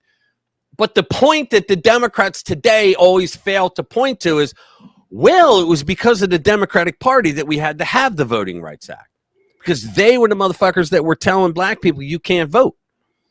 That's how it was. It wasn't Republicans going, you know, you can't vote, you guys. No, it was the Democrats the entire time. Yeah, so the whole thing poll taxes and literacy tests. Oh, there you go. Yeah, all of it, right? The Klan trying to threaten them, don't vote or vote for this guy or else we'll know, you know, all that bullshit, right? And so now what they did was in 1986, there was a case about the Voting Rights Act, Thornburg v. Gingles, and what that did was it created Section 2, or added to it. And in Section 2, it basically said, I talked about this before, but basically it's, I'll put it in a nutshell. If Black Americans move into a district where they live, and there's way more white people that already live there, it's automatically racist because the black people's votes are diluted. They call it voter dilution, right? Theirs are diluted because there's too many white people. We can't have that. That's like disparate impact, right? But they went actionable on it. And so there, I mean, that is lunacy. Well, then go live somewhere where there's more black people than white people. I can't. It doesn't exist in America, right? So they never thought about how racist AF that is, because what they're literally saying in that ruling was, in 1986, was, well, black people vote for black candidates that are Democrats, and white people vote for white candidates that are Democrat or Republican. And therefore, since we don't have enough votes, our black candidate's never going to win. That's the dirty little secret of what it was. So they made it law. So the Democrats abused that law and said, here's what we're going to do. We're going to take a district. We're going to get a black candidate to go in. And then we're going to get people to say, well, this is racist, according to the Gingles case. It's racist to have this. So the only way we can remedy this is to break up this district. And the way we do that is we grab black community here, 10 miles away, another black community, 5 miles up, another one, 10 miles this way. And so they say all these guys that really have nothing to do with each other. A district, how large is a district? 750,000 people. And that's how large a district is. That's a big area. Okay. And so you could have guys that, believe it or not, I mean, you guys know this, right? You just don't think about it, that 10 miles away, you don't really have a lot in common. They could be in a different county, same district, but different county. So you vote for a different sheriff. You vote for the same congressman, but you vote for a different sheriff. You vote for a different school board. There's a whole bunch of things that you vote for that's different from the other guy, right? So you really don't have much in common except race. Isn't that racist to put people in a racial box like that? It's terrible. So that's what they were doing all these years. So they would get a black candidate to come in, and they declare, it's racist, voter dilution, I don't have a chance to win. Then don't run. That was the answer, right? But they didn't do that. So they said, okay, we got to break this up. So we're going to create our own district. And then that breaks up the entire district, because now there's no 750, which the black districts were not held to that standard. So the people in the rest of the district had to be siphoned into outer districts around them. So they lost a congressman, but they gained one. That's what happened. And so they've been doing this for nearly 40 years. It's like 39 years they've been doing this. And so now the Supreme Court is listening to Louisiana v. Calais, and Louisiana, the government said, like, I heard their AG, I think it was, and he came out recently and said, look, here's what happened. He said, we didn't want to do this. He said, but we had to, because they were suing us saying that you're violating the Gingles case, the Voting Rights Act. Can you imagine that they're saying that you're violating the Voting Rights Act by not allowing black voters to break up an entire district so they can get their own congressman because too many white people live around them? Can you imagine that? And it was legal. So the court now is saying, nah, I don't think it's legal. But yeah, I mean, because they are poised to vote for it, like to get rid of it. I wouldn't count on that. It's looking good, but oh no, they're going to get the 5. They're going to get the 5. Oh, they'll get the 5. There's already 3 that have said that you can just tell. Yeah, Alito and Alito, Thomas, and who do you think the other one is? And Gorsuch. He's on board. Yeah, Kavanaugh, those 3 are right there. I think Kavanaugh will. I think Kavanaugh will go with it. Kavanaugh, so that gets us 4. That gets us 4. Well, I think Amy Coney Barrett will go for it, and I'll tell you why. She has always been, because her job has always been establishment rules and whatnot. She's an academic, yeah. And it is unfair. It has been 40 years nearly of unfairness that the system was screwed up and abused by the Democratic Party. That's what it is. It should be 9-0, but you know that piece of crap Chief Justice of the United States, John Roberts, is going to join the left, and then you got the 3 freak shows. Yeah, Kagan, Sotomayor, and Jackson. But yeah, I'm a little worried about Amy Coney Barrett, but she is an academic, so she's liable to try and be a purist. Yes, but she will see, because the arguments are being made that it was totally unfair, and the one of the lawyers destroyed Sotomayor, and another one destroyed KJB or KBJ. And so let me just get to this. It's one thing to understand that Justice Ketanji Brown Jackson was DEI nomination to the Supreme Court, and another thing entirely to listen to her own words as she proves it. And look, guys, in the last thing that they dissented on, that she wrote a dissenting opinion, the other 2 on the court, they wouldn't go near it. Normally, you write an agreement with it. You join the consenting decree or dissenting degree. The dissenting opinion, and they didn't. They were like, nope, we ain't going near that, because she's an idiot and she wrote it really bad. There were people like lawyers and constitutional lawyers that like read her opinions, and they were like, whoa, she used words in here that are never used. I mean, it's tabooed. And look what she wrote, because she wrote like a high school person writing, like a high school student writing, like a letter to somebody. It was really bad. During oral arguments in Louisiana v. Calais, a case before the High Court considering whether Louisiana's congressional map, which includes 2 majority black districts. So it's in other words, they called them majority minority districts. So what it means is the majority of this district are minorities. Now, how do you call yourself a minority if you are the majority? This is the fucking craziness of these people, okay? So Justice KBJ compares black people to disabled people. How, Jesus Christ, how? I guess I'm here we thinking go. of it, Listen to of this. the fact that remedial action, absent discriminatory intent, is really not a new idea. Yeah, in other words, what she's talking about is disparate impact, right? She said it's not a new idea. So what she's saying is not a new idea, is the idea of disparate impact, which is that you can have a program in your business, in your school, in anywhere, right? You can have a program that on the face of it, when you look at it, it is not racist in any way, shape, or form. But if black people don't work out as better than white people, it's racist. That's what they're doing. So they're saying, like, for example, a good example would be, okay, so if you have a college program and it says that you get X amount of credits and you graduate. And there's nothing in that college program that the whole program that is racist. Doesn't mention race, doesn't do things to help one race over another, except for Harvard when they say Asian people get out. We don't want you. What's it called? So if not enough black people did well enough under that system that was completely open, not racial in the slightest, it's still racist because of disparate impact. That's the craziness of the left. So that's what she's talking about. Well, this is not something new. Well, no, it is something new. You fuckers cheated for 40 years. In the civil rights laws. And my kind of paradigmatic example of this is something like the ADA.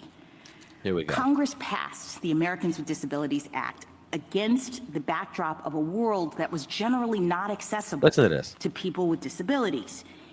And so it was discriminatory in effect because these folks were not able. In other words, guys, I'm sorry I keep chopping this up, but I'm getting my blood pressure's going up.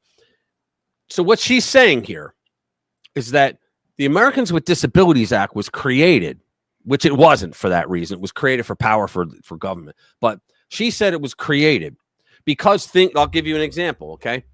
When you try to get into a building, if you're in a wheelchair, okay, if you didn't have a wheelchair ramp, how the hell are you going to get in there if you're on your own? How are you going to do it? You can't, right? You have to have somebody help you get your chair up there. And it's kind of embarrassing, right? It's undignified, all right?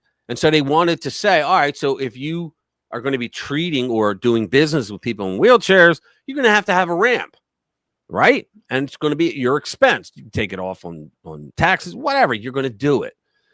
And I'm going to be honest with you, I don't like government interference, but something like that, I would think that they would say, we'll give you, tax breaks if you do it, not mandated, but the government mandated it. So this is why you see in some small towns, every freaking corner is like an opening for wheelchairs, right? And it costs money, right? Fine. She's comparing black people living in a district where there's more white people than them as the same type of disability, really, than someone in the wheelchair. She's a loon. To access these buildings. And it didn't matter whether the person who built the building or the person who owned the building intended for them to be exclusionary. That's irrelevant. Congress. Yeah, she says it's irrelevant. It's not irrelevant. See, here's the problem. When civil rights was fought for, okay, there were a lot of things in America that had to be fixed for black Americans. We all know that. And the problem is they were all pretty much fixed. And so how do the race hustlers keep eating? How do they get paid? If you don't have anything to bitch about or something that needs to get fixed, what do? So you start making shit up. This is where disparate impact came from. Even though she just said it, even though the people that, built these buildings had no, they didn't have it on their mind that they're going to screw over people in wheelchairs because they're not going to put ramps. All right. Well, there's a problem there. Okay. So they're, in other words, they're punishing people that had no intent whatsoever of any harm to anyone. Yeah. Well, that's the libs. It's back to the original concept. They want equality of outcome, not equality of opportunity. Absolutely. You got it. You nailed it, Jade. Yeah.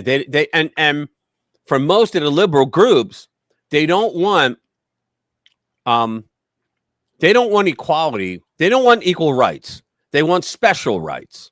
That's a difference. Well, they want equal outcome no matter if they work for it or not. Right. That's exactly right. But they also want, like, for example, when the whole gay marriage thing came up, okay, they didn't want equal rights. They wanted special rights because things had to be changed in order to get what they wanted. And there was nothing wrong with the way Christianity is Christianity.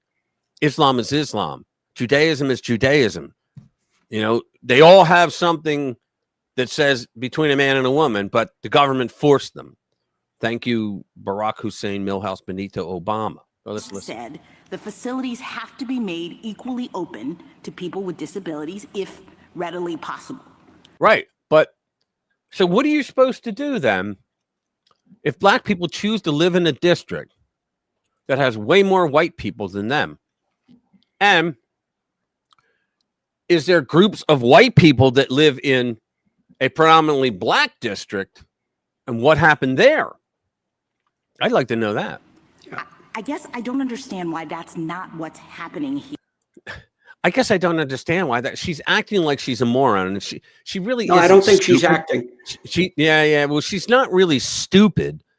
I mean, no, she's all right. She's stupid. She's not a moron. Let's put it that way. She does not belong in the Supreme Court. Maliciously, willfully ignorant. Yeah.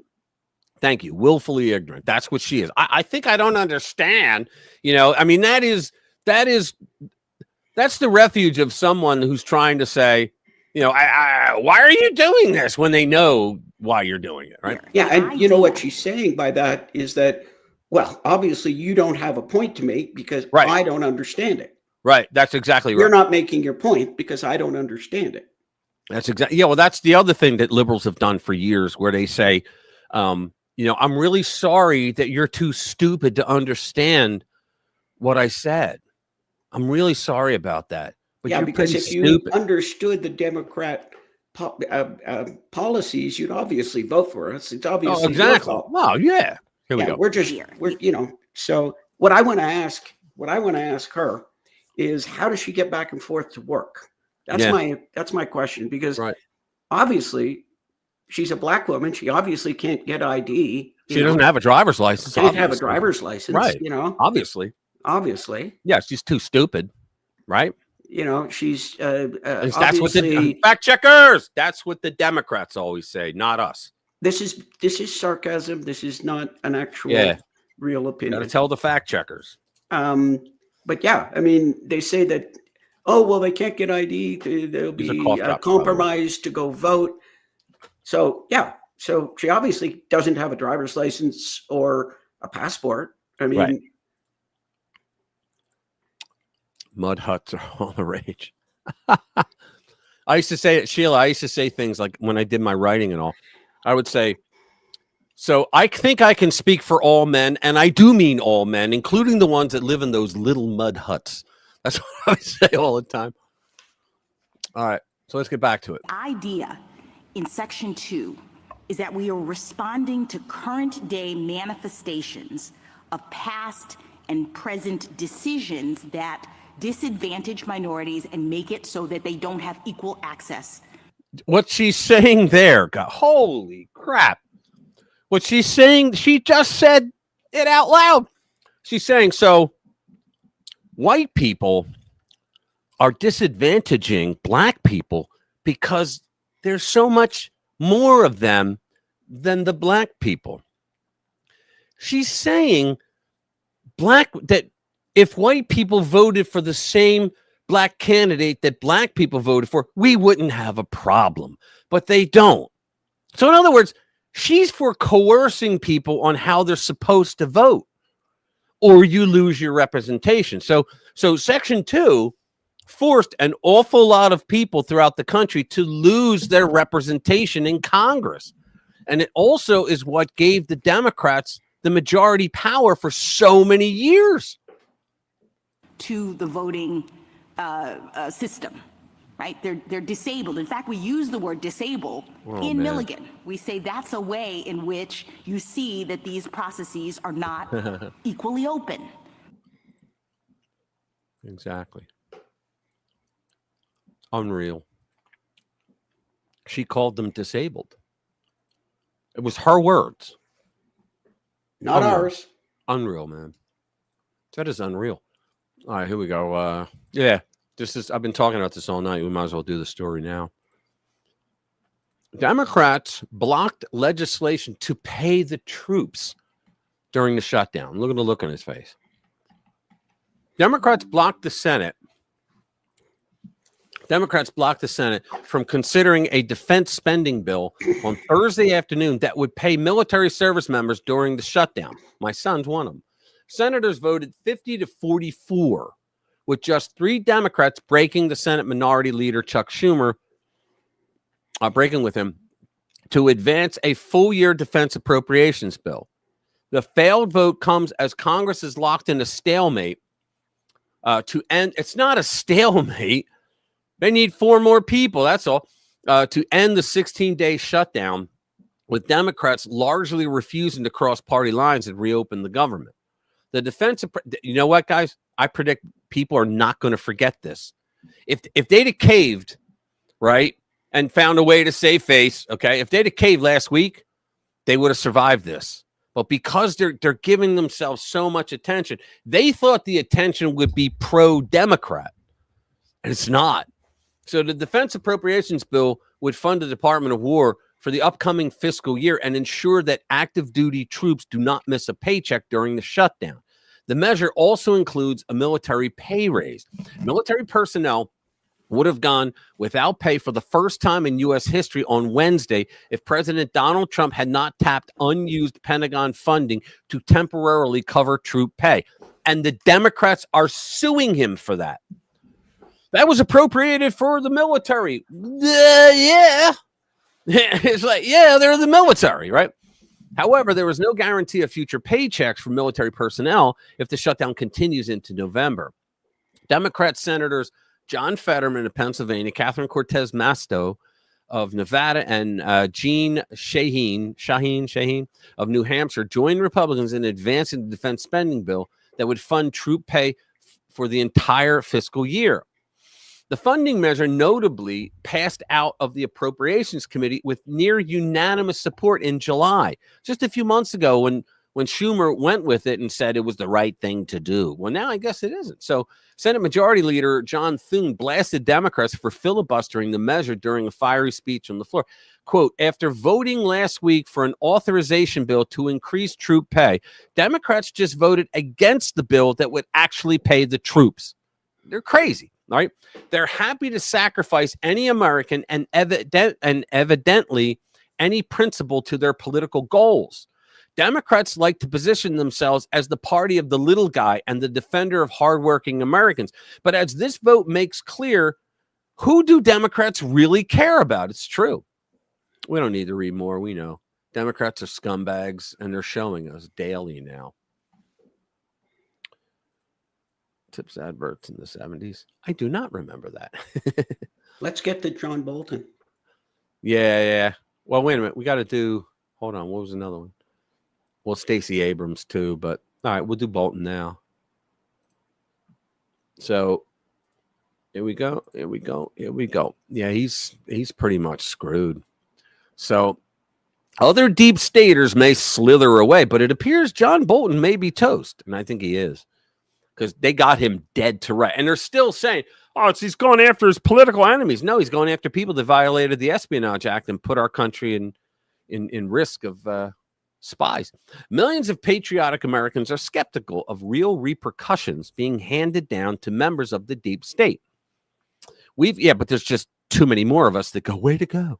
We've seen it play out before where notorious criminals working from the halls of government and secret rooms at Langley get caught engaging in nefarious actions, but nothing ever happens. With the Trump administration, it may be different. We might see some actual punishment hitting those who work against America's best interests, and former National Security Advisor John Bolton appears to be the most likely first domino to fall. As you know, they were always saying that, like, well, Chris Wray was a Republican, so why is Trump bitching, right? Or they'd say, James Comey was a Republican, so why is Trump bitching, right? Well, why don't they ever say, well, Donald Trump's a Republican, so why is John Bolton bitching?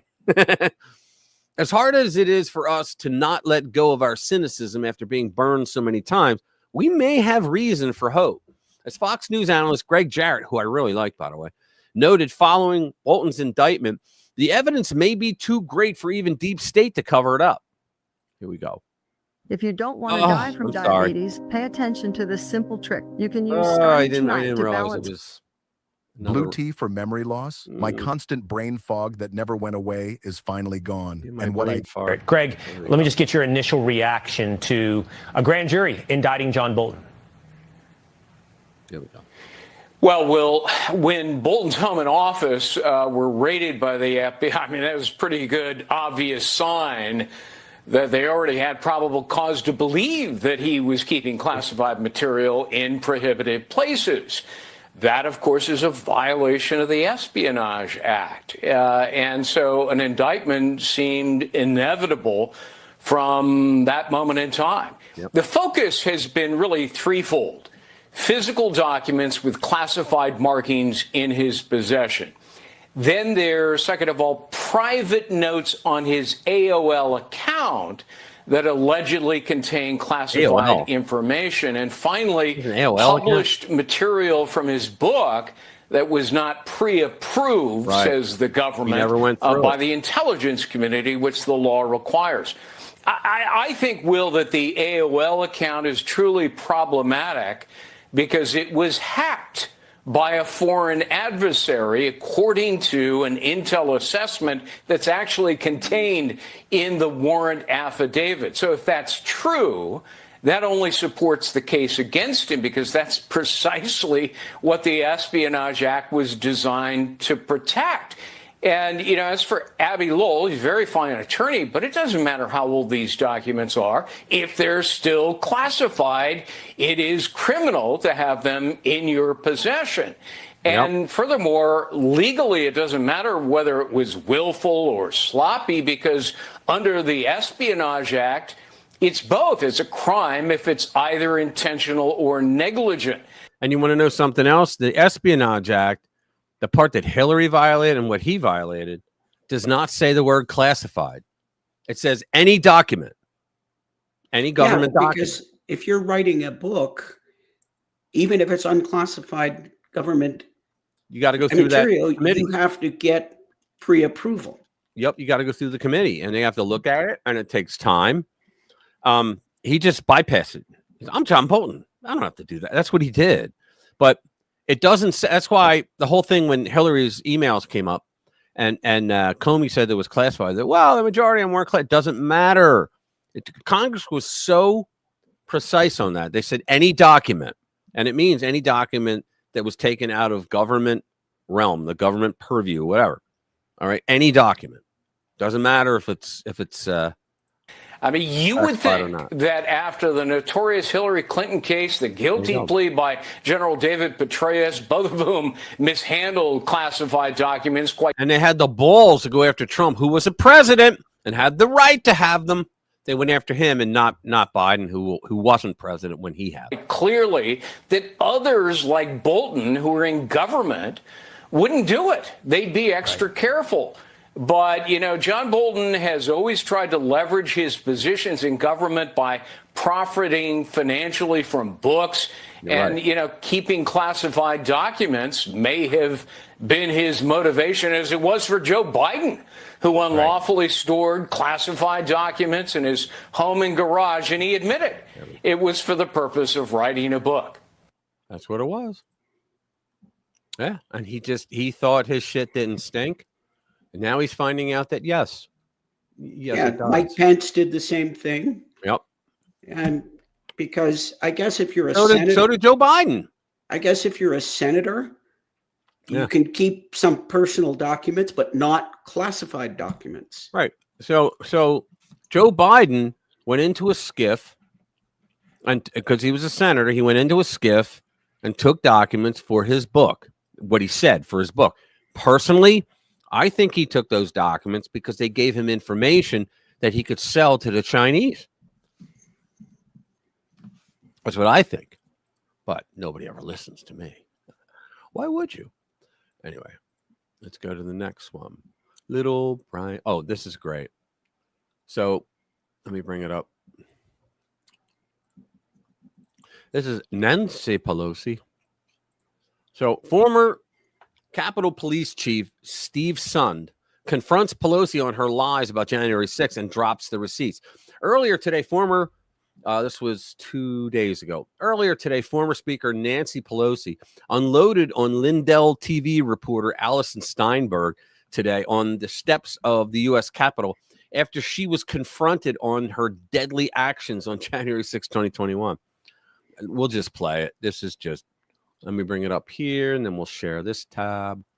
And then here you go. Pelosi, are you at all concerned that the new January 6th committee will find you liable for that day? Are you at all concerned about the new January 6th committee finding you liable for that day? Why did you refuse the National Guard on January 6th? Shut up. I did not refuse the National Guard. The You did. president didn't send it. Why are you coming here with Republican talking points as if you're a serious journalist? The American people want to know. We still have questions. Thank you. Watch the smirk. She's like, ah! Congresswoman Pelosi. I want to watch it Are again. you at all concerned that the new January 6th committee will find you liable for that day? Are you at all concerned about the new January 6th committee finding you liable for that day? Why did you refuse the National Guard on January 6th? Shut up. Shut up. I did not refuse the National Guard. The president didn't send it. Why are you coming here with Republican talking points as if you're a serious journalist? The American people want to know. We still have questions. Because she did. It's already been proven. Plus, she said it on her daughter's documentary, for God's sake. She literally said that she, yeah, vodka. She literally said that she was responsible, and she was responsible. Yeah, if there's one person that I want to see as a guest star. We don't want to know that, Sheila. If there's one person I want to see as a guest star on Orange is the New Black, it's Pelosi. Yeah, it's Pelosi. Yeah. Exactly right. Pardon son, no corruption. Right. You remember Barack Obama, who had a new, it seemed like he had a new scandal every day, right, of 8 years. And he came out in the end and said, I'm really happy and proud that we had an administration that didn't have the types of scandals that would have embarrassed us. And I'm sitting here going, are you shitting me? Are you kidding me? And then he went on for like the next 2 years in retirement saying it again and again and again. So Pelosi's going to continue to say, the president didn't send them. Well, he can't send them if the sergeant at arms says no. He offered them multiple times. So it was not on Trump. For 3 days in advance you know what? Of the protest. Yeah, I'm going to bring it back. Yeah. For 3 days. I'm going to bring it back because I forgot. There's 2 other videos I want to. Here's where she admits it. We have responsibility, Terry. Listen to this. We did not have This is on that day. accountability for what was going on there, and we should have. This is ridiculous. You're going to ask me in the middle of the thing when they've already breached the inaugural stuff that should we call the Capitol Police? I mean the National Guard? Why weren't the National Guard there to begin with? They thought that they had sufficient resources. That is not a question of how they had, but they don't know. They clearly didn't know, and I take responsibility for not having them just prepare for more. There you go. She admits right there. She took responsibility for the National Guard not being there. And she has to because she's in charge of the House, and the Sergeant at Arms reports to the Speaker of the House. Well, it was during COVID, if you remember, January 6th. And so the Democrats had to wear that mask. Oh, that's right. I'm sorry, Dottie. There you go. I forgot because I see Sheila first. Sheila's ... There you go. All right. Forgive me. Let's see. The next one. Other deep state. Nah. Let's go up top. We got some. How about Adam Kinzinger? Oh, you want to do that? All right. I'd like to hear about him. I want to see him go down. I know. I do too. Yeah, I really do too. All right, we'll bring that up. Kinzinger. I remember when he cried. You had that face the whole time trying to hold back. And then crying. After the whole thing was done, his good buddies in the Democrat Party, when Illinois lost a Congress seat, guess who was the one that got chucked out? Yeah. Yeah, his good buddies in Illinois threw him under the bus faster than. Let me play this first. Hang on.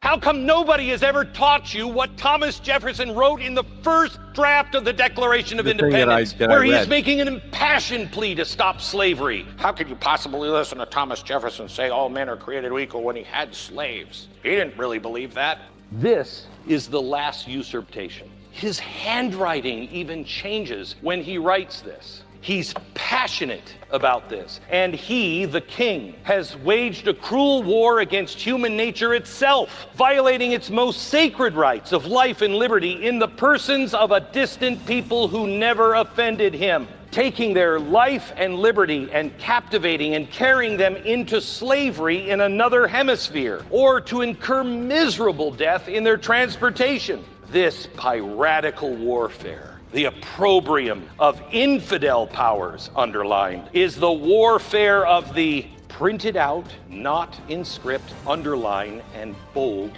This is the work of the warfare of the Christian king. He is now saying to the king, you can't do this and call yourself a Christian. This is piratical. Who were the pirates? The pirates of the time were the Muslim pirates that believed if they conquered you, they could take you as a slave if you were an infidel. Yet the King of Great Britain is determined to keep an open market where capitalized, bold men are to be bought and sold. How come you don't know that? Why hasn't a teacher or a professor had the guts to show you the truth? Why isn't it in the final draft? Well, because we're a country built on slavery. Because all our founders wanted was slavery. They just wanted to enshrine slavery so they can enrich themselves and hurt the black man. No, because when the draft was read in front of the Continental Congress, every line had to be voted on, and it had to be unanimous. When they got to this part, out of the 13 colonies, how many voted against this paragraph? 2. That means 11 said stop slavery right now. 2. Georgia and South Carolina, there you go, where the Civil War started. How come no? Right. Exactly. Isn't that crazy? That is crazy town. All right, so now we'll go back to little Adam Kinzinger. All right. So now that the curtain's getting pulled back more and more in the January 6th setup, and yes, the infamous pipe bomb hoax that aged about as well as gas station sushi, the bombshells are coming in fast and furious style. Most of us already knew J6 was less insurrection and much more Fedsurrection, and that the pipe bomb story was a political fairy tale. This is Revolver News. They're the ones that did the initial investigation into the pipe bomb.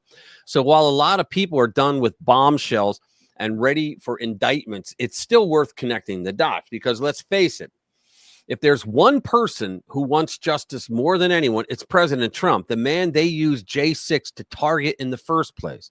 So on that note, journalist John Solomon, Just the News, who's one of the greatest investigative journalists out there, just dropped another bombshell that exposes the puppet masters behind the chaos.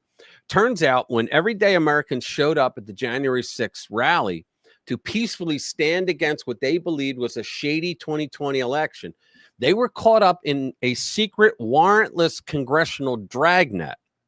And one of the key players in this latest revelation is none other than Never Trumper Adam Kinzinger, the poster boy for TDS Republicans and one of the most sketchy members of the sham J6 committee. MAGA might be interested to know that Congress collected 30 million lines of their phone data that day. So he has, John Solomon wrote, anybody concerned Congress secretly collected 30 million lines of phone data to map who might be a MAGA supporter for contacting the Trump White House and then tried to backdoor it to the FBI? Perhaps time for a refresher course on the Fourth Amendment. Yeah, they broke laws left and right. According, and yet they had 4 years to do whatever they wanted, because the people in charge under Biden were just unscrupulous people. According to Solomon's reporting, congressional investigators quietly collected around 30 million lines to phone data mapping connections between conservatives and the Trump White House, all under fake banner of investigating January 6th. But this was a mess. Well, I'm sorry. This was a mass metadata sweep. I can't talk. Not some targeted search. And instead of getting individual warrants, the Dem-led committee used broad congressional subpoenas to target thousands of Americans. And that's where Kinzinger comes in. Late last year, he reportedly told the FBI that the J6 committee had all this data that was collected by his colleague and former Congressman Denver Riggleman. Boy, there's a joke in there somewhere. The kicker is that he offered to hand the trove over to the FBI, again, without a warrant. So much for checks and balances, eh? Adam Kinzinger, who built a career on TDS and bashing Trump on cable news, is now in the middle of a story about mass surveillance that would make the NSA blush like a schoolgirl from Just the News. Congressional investigators collected a stunning 30 million lines of phone data mapping contacts between conservatives and the Trump White House in the name of investigating the Jan 6 Capitol breach, a massive dragnet that raises civil liberty concerns about the lack of limits on the ability of lawmakers to snoop on Americans' private phone calls. Let's go down. By the way, Riggleman is the same guy who later helped Hunter Biden's legal team. Small establishment world, right? Let's go further down. If all of what he's saying is accurate, it means the J6 committee wasn't just doing typical oversight stuff. They were operating like an intel outfit, subpoenaing private phone records, linking them to the Trump White House, and then offering it all to the FBI on a silver platter. Now, we don't know if that offer went anywhere, but the intent should concern every single American. Mike Benz, good guy, nailed it when he said it flat out that they secretly collected 30 million lines of phone data to create a dragnet of Trump supporters after January 6th. And just like that, the conspiracy theories about government overreach started looking more legit. If Solomon's reporting holds up, what this means is that Congress wasn't just investigating January 6th. It was building a digital map of MAGA America and linking anyone who called, texted, or stood within shouting distance of the Trump White House. Holy crap. Yeah, but they knew they would never face they would never be held accountable because Joe Biden is going to win. And then if after Joe Biden dropped out, Kamala was going to win. And so Kinzinger and Cheney and Ray and Bolton and all the rest of them, they were going to be protected. Wow. It's crazy, isn't it? Because you're naughty, Dottie. That's funny. Yeah. So your comments here are being yeeted? Or somewhere else? I'm sorry, I wasn't paying attention. Yeah, because we don't do that here. I do have certain words that are blocked because the commies used to always use those words, and I was like, who wants to deal with them? But that was funny. My videos. You know what was funny on Doc Richards' channel? He plays some videos. I like him. And yeah, we need to get him on the channel. Yeah, we should. He played some videos, and I'm thinking, whoa, dude, you're brave. I mean, he had guys on there using the N-word and the F-word. And I don't know if, YouTube just didn't catch up to him, but I got to see the video. It hadn't at that point been pulled. So, but he shows a lot of videos where people are coming on. Mostly he finds videos of Black people, right? Mostly saying, "Wow, I used to be a Democrat, and I'm just looking around, and I guess I'm a conservative, and I talk to some MAGA people, and they're so good." And sometimes he shows, whack job leftist videos to make fun of them. Yeah, no worries, Dottie. Let me see. What's the next one? We should play some videos. Those are always better. Let me see. What do we got here? We've all seen activists. Yeah, here's one. Nah, we already did. Tom Homan. Okay. So the big thing they're doing now is the lib nuts are saying that Tom Homan was caught on video and that he took a $50,000 bribe. Macy Hirono from Honolulu. What a lying piece of garbage. But let's play this. He responds to it, Homan. So He was with O'Reilly. So, yeah, here's the one where President Trump's new border czar, now border czar, Tom Homan, was videotaped taking a bag with $50,000 in cash from no one knows where the undercover bag is or FBI saw it. agents. There is nothing. After suggesting he could help with government contracts. Sounds like a bribe. 2 weeks ago, DOJ officials reportedly shut down the bribery investigation into What do you hear Mr. how Pam Homan. Bondi responds? Ms. Bondi, did you approve closing the Homan investigation, bribery investigation? Senator Hirono, as I stated earlier, the Department of Justice and the FBI conducted a thorough review, and they found no credible evidence of any wrongdoing. You were also on video outside the White House protesting with a group called CASA, where Antifa members were. Does that mean you're a member of Antifa?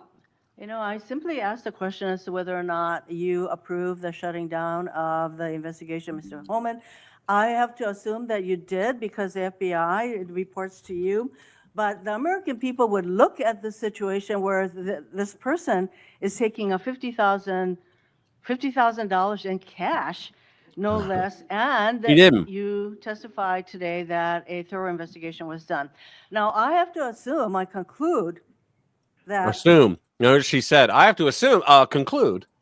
Since no wrongdoing was determined, that in answer to Senator Whitehouse's question, he kept the money.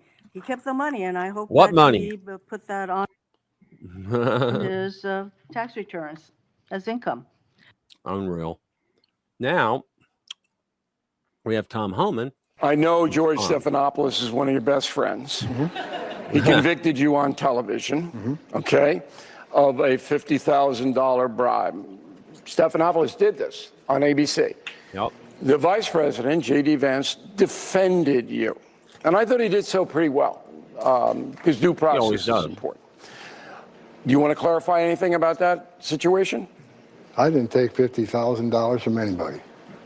Okay. How did that get into the mainstream, do you think? I have no idea. Look, there's been hit pieces on me since I came back to this administration. There's got to be 30, 40 hit pieces on me about how I'm involved with contracting or government contracts, when in fact, day one I came back, I recused myself from any discussions on any contract or any monetary decisions like that, because I used to have a company that did consulting. So I cleared myself day one. What people don't talk about is I took a significant, huge pay cut to come back and serve my nation. And I'm not enriching myself doing this job. Does this make you angry that they're coming at you this way? I don't care what people think about me, and never have. No. Never did. Because I know who I am. I work for the greatest president in the history of this nation, in my opinion, and we're doing the right thing every day. Nice. Gotta love that. Speaking of Doc Rich, I got one. Right here. Right here. Let me see. There we go. You literally can. Oops. You literally cannot make this stuff up. Watch this clip until the end. You got to see this. Donald Trump announced this past week that he would be urging ICE and other administration authorities to seek out people living here illegally that have broken law to deport them. So I have a quote for you here that's been making the rounds on social media about the deportation of criminal illegal aliens. "We are a nation of laws. Undocumented workers broke our laws, and I believe they must be held accountable, especially those who may be dangerous. That's why over the past 6 years, deportations of criminals are up 80%, and we're going to keep focusing on threats to our security." What's your thought on that quote and that policy in general? I think that policy comes from a place of like white American nationalism. Donald Trump has kind of like embraced this rhetoric of like racism and xenophobia that is not beneficial to our country at all. I don't think that quote really stands true. This administration has totally not done anything moral. This is really awful. Amnesty does not necessarily mean that we're losing border security. I think that Trump feels that way. I think that's a bad decision because like the United States should be open to like immigrants. Like it's like they call it land of the free for a reason. We have to advocate for those kind of people and people like in Congress, like Ocasio-Cortez, who is helping people overcome these kinds of things. Crimes do not nullify your humanity, and people are coming here in search of opportunity. I'm going to show you the person that said that quote Undocumented workers. Is that surprising? Yeah, a little bit. Why is that Barack surprising? Obama. Because I thought it was the Trump administration that said something like that. Yeah, it's quite surprising. I thought it was from Trump. I didn't expect it to be Obama either. Why did you not expect it to be Obama? Because you're a racist prick. I guess, I don't know. Like, it never occurred to me that it could be Obama. Is that surprising that it's a quote from President Obama? Yeah, that was surprising for sure, yeah. Do you think it's still a practice of white nationalism, though, to deport criminal illegal aliens? I think the way Trump's doing it is. Oh, the way he's doing it is. But President Obama, to this point in Trump's presidency, Obama actually deported more people, though. So it's in practice, it was more from Obama, though. What's your question? I'd say my understanding of Obama versus Trump is that Obama was more liberal as far as amnesty and border security. I expected that quote to come from Trump. I mean, it just shows the hypocrisy in politics. So one person can say something 5 years ago, and next thing you know, it doesn't apply to them anymore, and that they can now be the morality police for whoever is in charge now. Does that change your opinion of the practice to know that President Obama did the same thing? Actually, to this point in his presidency, deported more people than President Trump had at this point. No. Again, I just think that there's a moral way to do it, and I don't know. I think there's a moral way to do it. You want to know something what's really weird, guys? They say, Barack Obama, he deported like 4 million people. No, he didn't. It's a freaking lie. A deportation, okay, is you are arrested. You are given a hearing. At the hearing, the immigration judge says, you have been found guilty of coming over the border illegally. Here's your deportation order. Then you get a final order of deportation, and then you're deported, okay? What Barack Obama was doing is when Border Patrol, when CPB was catching them at the border, they took a thumbprint, took their picture, wrote their name down, and said, turn around and go that way. Leave. They called that a deportation. It was not a deportation. They told them, turn around and go home. Know a ton about Obama's it was a lie. Everything policies, about but I imagine that they were a lot more humane than the one. Yeah, a lot more humane. Yeah, okay. So like a half an hour later, they could come back over and not get caught. Exactly. But they were a lot more humane under the Obama. What do you mean they were a lot more humane? You mean Holy Obama? Mackerel. Obama that built the cages that AOC was crying over? Yeah, exactly. And that goes back further. In the 1990s, President Bill Clinton, said very much the same things, that this is a problem. We got to deal with it. We can't have these illegal aliens here. Yeah, I know. And he went all over it. Oh, yeah. Clinton went and gave a speech at the State of the Union where he really went off on it. And then Hillary, when she was running, she really went off on it. And then all of a sudden, magically, they realized, hey, you know what? We got enough. There's a guy the other day that claimed that there's 90 million, that there are 90 million of them here. I was always thinking there were 50 because there were 11 million in 1994, and they still say there's 11 million now, but there was over a million that would come in every year. So you can't still have a million when 11 million was the beginning, and every year a million comes in. I think there's 20 to 30 million. I know there's at least 30. I think it's upwards to 50, though. I think about 50 because you got the ones that, under Biden, they got caught and it doesn't matter. They let them in anyway. But there's a lot of them that they don't know who are in here because and they know that they came in, but because when they get arrested, they don't have any information on them. Because normally when they come in, if they get arrested and then released, because they did the whole catch and release thing. So what the big thing that Democrats did, it was Clinton did not do this to his credit, but Obama did it. And Biden, what Biden did. But what Obama would do is Obama told the immigration judges, do not send out a warrant, a bench warrant, when they don't show up for their hearing. Now, a lot of people, when I tell them that, they go, yeah, well, you can't tell the judiciary what to do, man. Yeah, but the fact is that that the immigration judges are not in the judicial branch. They're in the executive branch, and they answer to the president.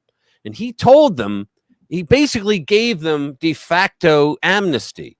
He said, when they don't show up for their hearing, do not issue a bench warrant for them. What the fuck? What the hell is that?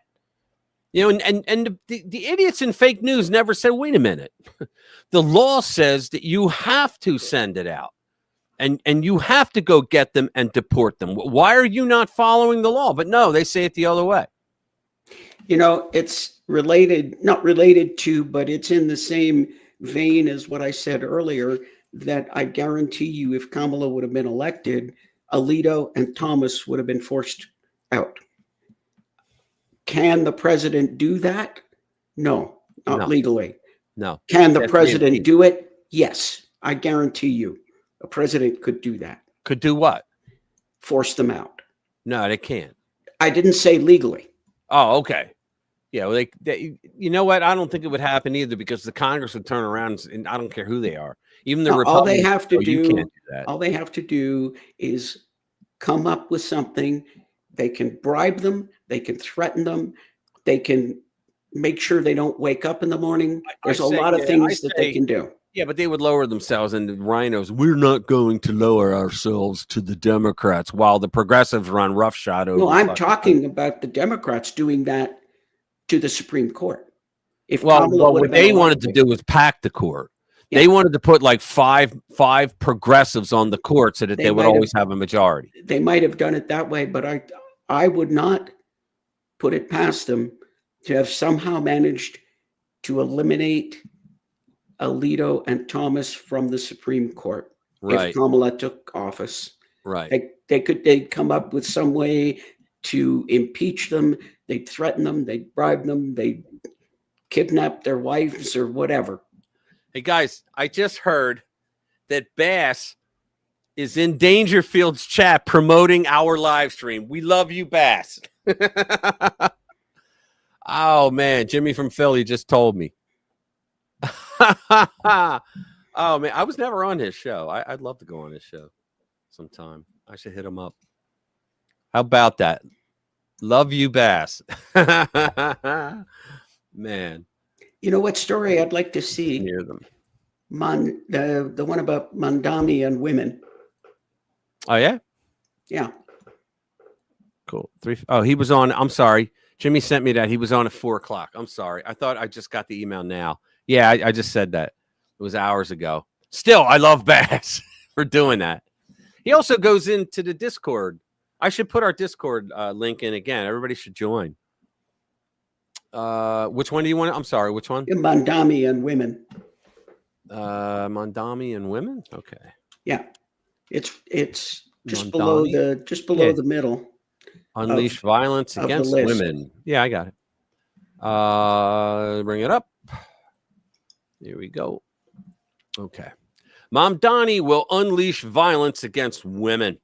New York City is experiencing a sex crime wave. Mamdani will make it worse. Front Page Mag usually doesn't mess around. There have been over 1,600 rapes, 2,000 sexual assaults, and over 4,300 sex crimes as part of a staggering wave of assaults so far this year in New York City. Holy guys, 1,600 rapes this year. And we still got 2 more months to go. Up 42%. Up 42%. Yeah. Total rapes were up 42% in just the past week. And as an exclusive FPM Plus report titled New Rape City, that's pretty good, revealed are up as high as 300% in some parts of the city, and it's getting worse. This is what happens when you have no leadership. And by leadership, I don't mean someone that got elected and they're able to tell you what to do. I'm talking about leadership. In the middle of this shocking wave of sexual assault. Now, how come we didn't know this, guys? How come ABC, NBC, CBS, all the other idiots, and the cable guys, MSNBC, I'm sorry, MS Now, how come they never told us this? So in the middle of this shocking wave of sexual assaults, Zohran Mamdani, whatever, the socialist candidate, currently ahead in the mayoral election, has offered proposals tailor-made to sex offenders.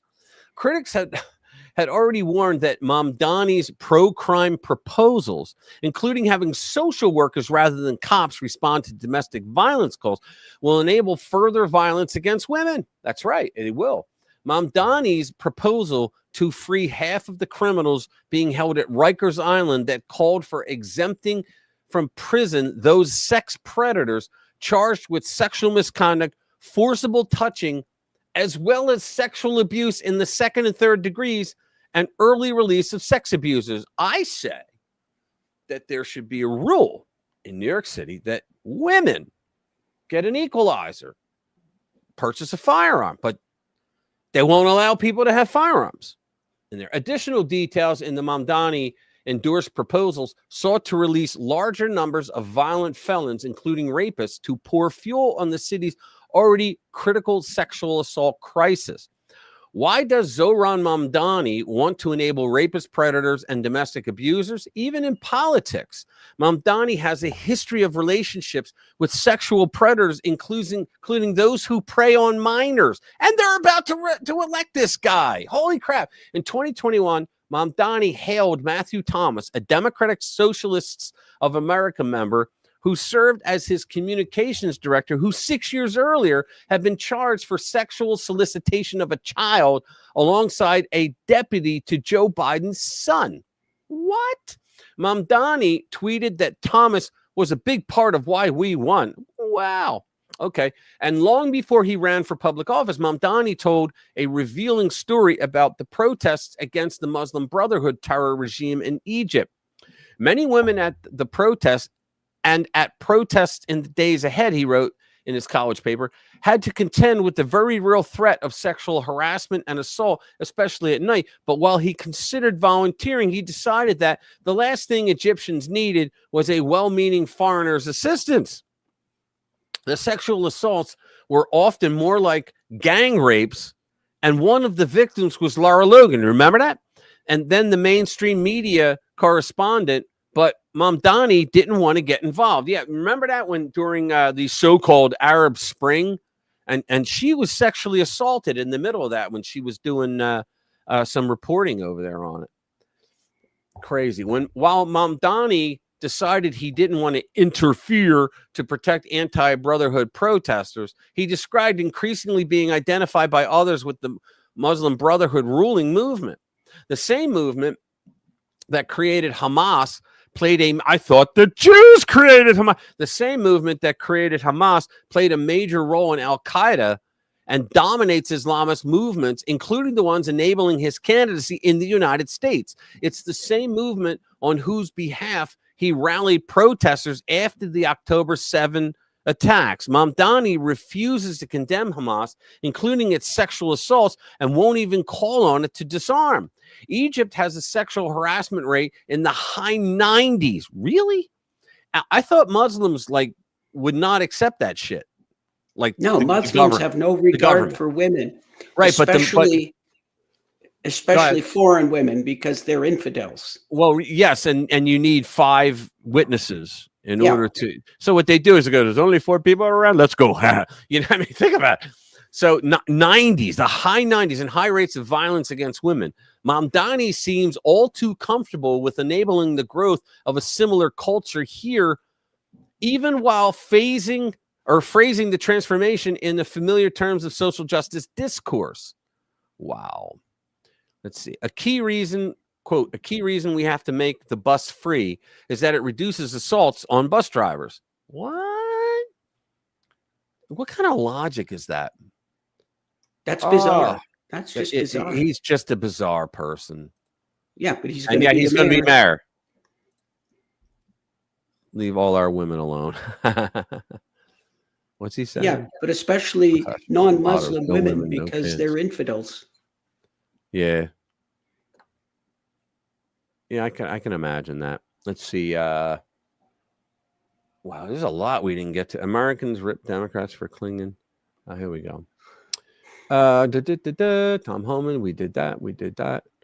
All right, here we go. Nah. Big Letitia. Oh, let's talk about Tish. Big Letitia. Indicted Letitia James reportedly housing a fugitive relative in her Virginia home. Guys, you can't make this up. You can't. I mean, how many crimes has she committed? It's not just that she signed She signed the mortgage papers in Virginia, saying that was her permanent address, and the same thing in New York to get a lower mortgage rate.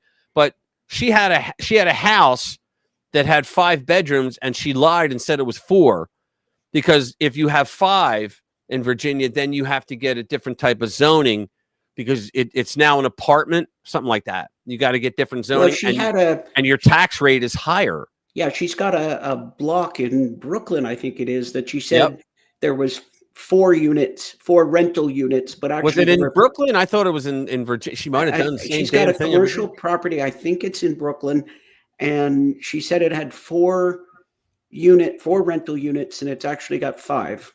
And that's, but it would have changed. It would have changed her tax structure. Changes the mortgage rates, right, and the rates and all that. So she lied. She lied on the document. Oh, Donald Trump is just doing this to get after me because he knows that I went after him and he's a criminal. Right? But the fact of the matter is we have the fucking documents. We have her signature on it. Come on. Embattled New York Attorney General Letitia James, Big Letitia, who is herself under indictment, is now facing fresh scrutiny after reports surfaced that she has been housing a fugitive relative in her home for the past 5 years. According to the Daily Mail, James's grandniece, Nakia Thompson, of course, has been living with her 3 children in the Attorney General's 3-bedroom property in Norfolk, Virginia. Okay, it's 3-bedroom. Since 2020, court documents reviewed by the outlet show that Thompson is officially listed as an absconder and is wanted by authorities in Forsyth County, North Carolina, for violating probation and failing to complete her court-ordered sentence. Quote, Ms. Thompson was sentenced to probation for misdemeanor convictions for assault and battery and trespassing, and has willfully avoided probation supervision. Keith Acree from the North Carolina Department of Corrections told the Daily Mail, quote, an absconder is considered a fugitive. Thompson faces arrest if she is located in North Carolina, noting further that her crimes were considered low level and thus non-extraditable. Thompson told a grand jury in June that she has been living rent-free in James's $235,000 Virginia home since the property was purchased, and that she does not contribute to maintenance or basic upkeep. She's a bum, in other words, according to a previous report by the New York Times. Court records show that Thompson was convicted in October 2011 on 1 count of assault and battery and 1 count of second-degree trespass. So she broke into somebody's property and beat the shit out of him with a blunt object. She was subsequently sentenced to probation. Yeah, really. Which she later failed to complete. Dude, you get probation instead of prison time. You think to yourself, all right, I'm going to follow this through. No, not her. She also has prior convictions for assault or threats against the government in 2006 and for simple assault and affray. What is affray? In 2005. What is affray? Somebody look that up. According to the North Carolina Department of Corrections, individuals classified as absconders may face serious consequences, including an extension or revocation of their probation or even a return to prison. James was indicted by a federal grand jury in Virginia, keep it in the family, on charges of bank fraud and making false statements to a financial institution to obtain a mortgage for her Virginia home, allegations she has repeatedly and emphatically denied. They got the documents. On Monday, James dismissed the case as politically motivated, noting that it was brought by a Trump-appointed prosecutor. So Trump-appointed prosecutors now can't go after a criminal if it's a Democrat. That's what she's saying. I stand on solid rock, and I will not bow. I will not break. I will not bend. You can't bow. You can't bend. Fat shit. All right. It should be noted. Bring up my screen. Let me see. This I gotta see. Oops. There it is. Okay. Oh, okay. Affray. An instance of fighting in a public place that disturbs the peace. Oh, that's hilarious. She's been brawling in public. Classy. Hey, Pam. Good to see you, girlfriend. What's going on? How was the party? Let's see. Yeah, so she gets rowdy in public. She's real class act. Dead batteries and empty gas can. There you go. Yeah, she's a real class act, isn't she? Unreal. It was unbelievable. So let's do. We got a few more we can do. Let's see. What's this one? Trump refuses. Oh yeah, this is great. This is short, but it's just fun to watch because of what ABC did. Here we go. So there you go. This is just great. Your ABC fake news. I don't want to. Go ahead, Brian. Look at Vance. I don't take questions from ABC fake news after what you did with Stephanopoulos to the Vice President of the United States. I don't take questions from ABC fake news. Brian, go ahead. Yes, sir. First of all, congratulations. You gotta love it. I love. Can't stop them. I know. I don't take it from fake news. That's great. Hold on, let's see. They're going for a ride in the Cybertruck. So here I am. Oh, cool. How you feeling? Any better? It hurt. She was sick. I played We Are Not the Same. Yeah, I did that. All right, let's do the feel-good story of the week. Here we go. Gather round and take a peek. It's the feel-good story of the week. Smiles and laughter, joy will seek. The feel-good story of the week.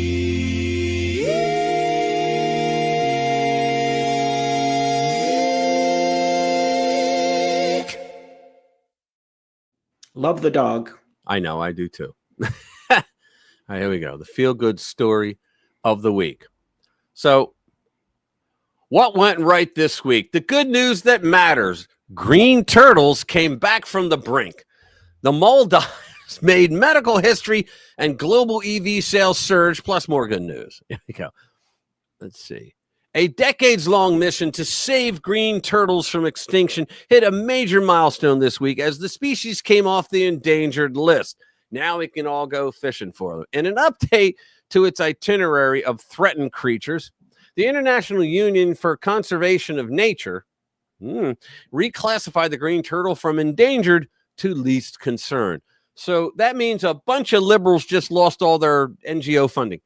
It's a huge win for conservationists who have been working with fisheries to cut turtle bycatch and deploying turtle-safe nets, and with coastal communities to protect and restore vital nesting breaches. The reclassification offers hope. There's hope at a time when more species are being added to the IUCN's red list. Is that the opposite of green? According to the latest update released this week, 61% of bird species are now in decline. This is a major win for turtle conservation. Why did they mention the birds? This is a major win for turtle conservation and proof that coordinated action can reverse populations at risk of extinction. Let me just say this. When the Democratic Party becomes a risk for extinction, don't anyone try to form a conservationist society for them. So that was the feel-good story, of the week. I'm all for that. I do like the idea of preserving species. The problem that people really don't understand is that in the history of the world, something like 98% of every species that has ever existed is now extinct currently.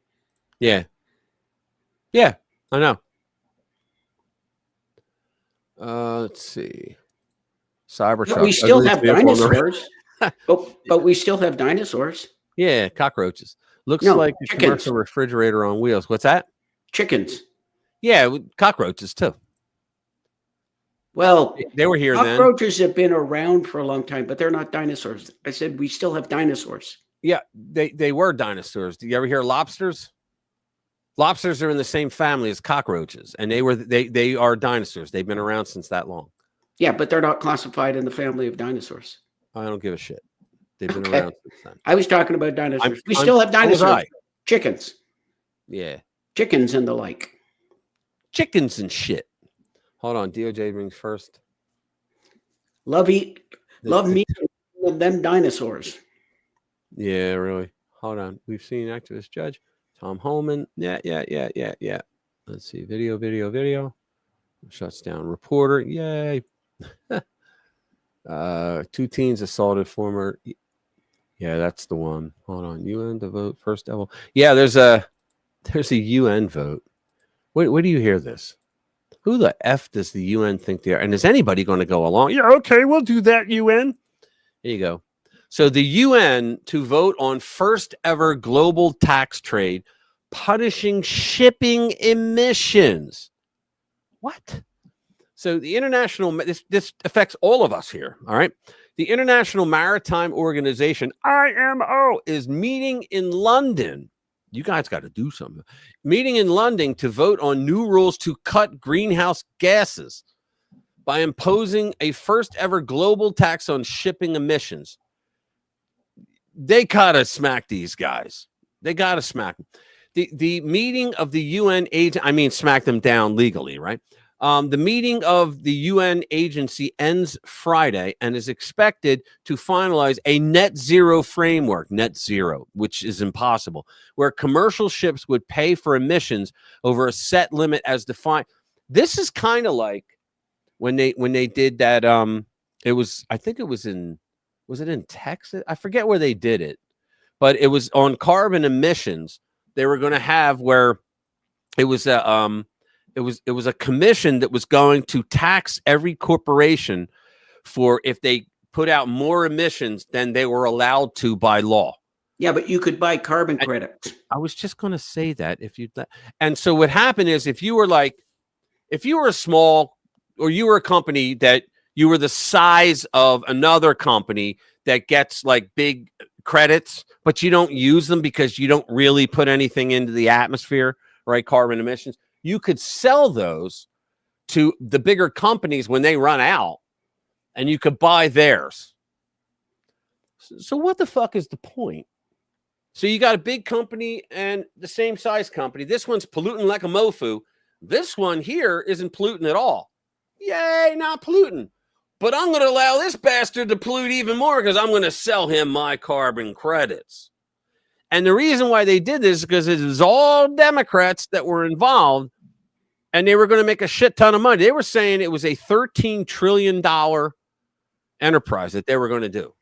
But I digress. All right, so the Trump administration unequivocally rejects the proposal and has threatened to retaliate if nations support it, setting the stage for a fight over the climate deal. As Breitbart News reported, the IMO first drew up the draft rules and regulatory framework in April, targeting ocean-going ships over 5,000 gross tons, which are responsible for about 85% of international shipping's total CO2 emissions. The organization said they want the shipping industry to reach carbon neutrality by or around 2050, which none of these bastards will still be alive by then, these old, with interim targets of 20% reduction by 2030 and 70% by 2040. Okay. And you know what that means? They're going to be rowing the cargo ships. That's what it means. If adopted, it will mark the first ever international climate fee for a single industry, a move with major implications for international trade and competitiveness. The United States was notably absent from the April meeting, which the Trump administration previously dismissed as blatantly unfair. Is there any videos? So there you go. The mofus, if you will, in the UN are trying to screw everybody again. Here, and when has the UN ever done anything favorable to the United States? Never. Do you know that the Security Council has been run by a communist since the 1950s? It's been run by a communist. Here, I got another video. Yeah, I think isn't Russia? Yeah, they're on. Yeah, and you know what? Russia, United States, Great Britain, and who's the other one? China. I think those, and France. They're the top ones, and any one of them that puts a single veto in on anything, done. And they always do when it's something that would benefit the United States. You guys like Senator Kennedy? I think he's a blast. Here we go. Listen to I think this. he's great. Listen to this. Said about her before, I think she's the reason there are directions on a shampoo bottle. When you have hypothermia, you don't strip naked and run in the snow. Right. Senator Schumer never makes the same mistake twice. He makes it 5 or 6 times just to make sure he got it right. Clowns to the left of me, jokers to the right. Republicans aren't perfect, but the other side is crazy. I want extra time, Mr. Chairman. Senator Kennedy providing color commentary throughout my question. I will be happy to. I hope I meet the threshold of. You do meet it, and I talk in the book about the tattoo of the Backstreet Boys on your back. These people are about 10 exits past normal. The party is controlled right now by people who majored in online activism with a minor in puberty blockers. Harrison like whiskey. A little whiskey under the right circumstances can be refreshing. Too much whiskey under the wrong circumstances, and you end up drunk as a goat. As I've said about her before, I think she's the reason there are directions on a shampoo bottle. When you have hypothermia. That was pretty funny. I love him. Yeah, he's pretty good. Yeah, he's awesome. Sanders an ignorant slut. Perhaps one of the. I did not call Senator Sanders an ignorant slut. Yeah, coal-fired power plants. I know. And the Democrats, when they came out with this climate crap, they were going to exempt China because they were a growing country. Yeah, okay. They were putting out more pollution than anyone else. Oh, they'll get exempted. Well, the commies help the commies. That's why. Let's see. American Group Democrats. We're shaking. Here we go. Yeah, I think we didn't do that one. Let's do that. The video. I don't think we did. Hold on. Yeah, here it is. Good. We need to, this is Americans ripping on Chuck Schumer because of the shutdown. There you go. When one family member loses a paycheck and we all live paycheck to paycheck, what it does to a family unit. So I call on the Democrats to open the government and stop this pettiness so we can all get back to work. Chuck Schumer, things are not getting better because of the shutdown. Every day they're just not getting better. I'm Nikki Ellis, an American hog farmer. The government shutdown affects us even here on our farm. We need USDA rolling full steam ahead. Every day that our government is shut down, hardworking Americans suffer. Senator Schumer is keeping our government shut down, which is hurting us farmers. The Senate needs to pass the House Republicans' clean continuing resolution and reopen our government. My name is Zach Bennett, and I'm an American farmer. Each day that this government shutdown continues, it is hurting the American farmer and hurting the American public. The shutdown is affecting our family and friends. It's not getting any easier for hardworking Americans. Every day is not getting better for hardworking Americans because of the shutdown. Chuck Schumer, House Republicans have done their job, and now it's time for you to do your job and reopen our government. My name is Amy Smolligan. I'm a Michigander. Due to the government shutdown, I can tell you, life is not getting easier for the average hardworking American. The Republicans have done their job. Chuck Schumer, it's time to do yours. You gotta love that. Trump trolls them. Oh my God, and they fall for everything. Holy cow. They fall for everything he throws at them. They're just morons. Let's see, Gavin Newsom. John Jay no longer leading. Oh, wow. You got anyone you want to see? We got a lot that we didn't do, but I put up a lot. Yeah, there was a lot here. Oh, I got to do the Kurt Schlichter of the week. Sorry. I'll do that. And then you find one, and then we'll do that, and we'll end it. Let's see. So this is Kurt Schlichter, Kamala 2028. Hey, I'm there. I'm right there. I'm paying money to her campaign. I'm supporting her primary. Can you feel the excitement? Can you sense something in the air? Kamala is back, and it's pretty clear that she's got her sights set on the 2028 Democratic nomination, With her new book and her promotional campaign, she's out there talking to a wide variety of Democratic sycophants, suck-ups, and toe slurps in the regime media. But I repeat myself, as she makes her case for a second act. Her case's theme is that 2024 wasn't her fault, and she's not going to make the same mistakes she refuses to take responsibility for again in 2028.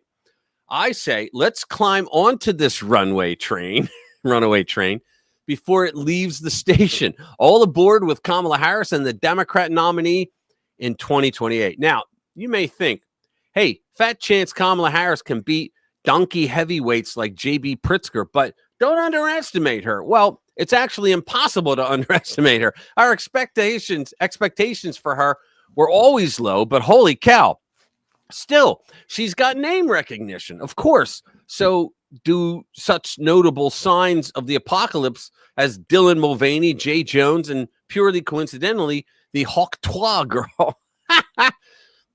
The point is that most Americans know her name, and there's a certain slice of the population that's stupid enough to vote for anybody whose name they recognize. Fortunately for her, this demographic is known as Democrats.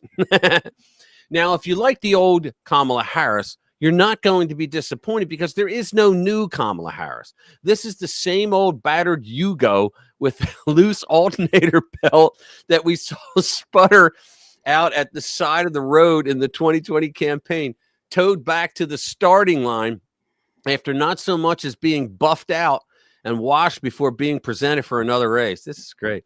Her new book, 107 Days, shows that she not only forgets nothing, but she's learned nothing. It's a litany of excuses, equivocations, and distractions, all designed to insulate her from accountability for her disastrous performance after President Eggplant soiled himself on the debate stage, figuratively and perhaps even literally, against Donald Trump.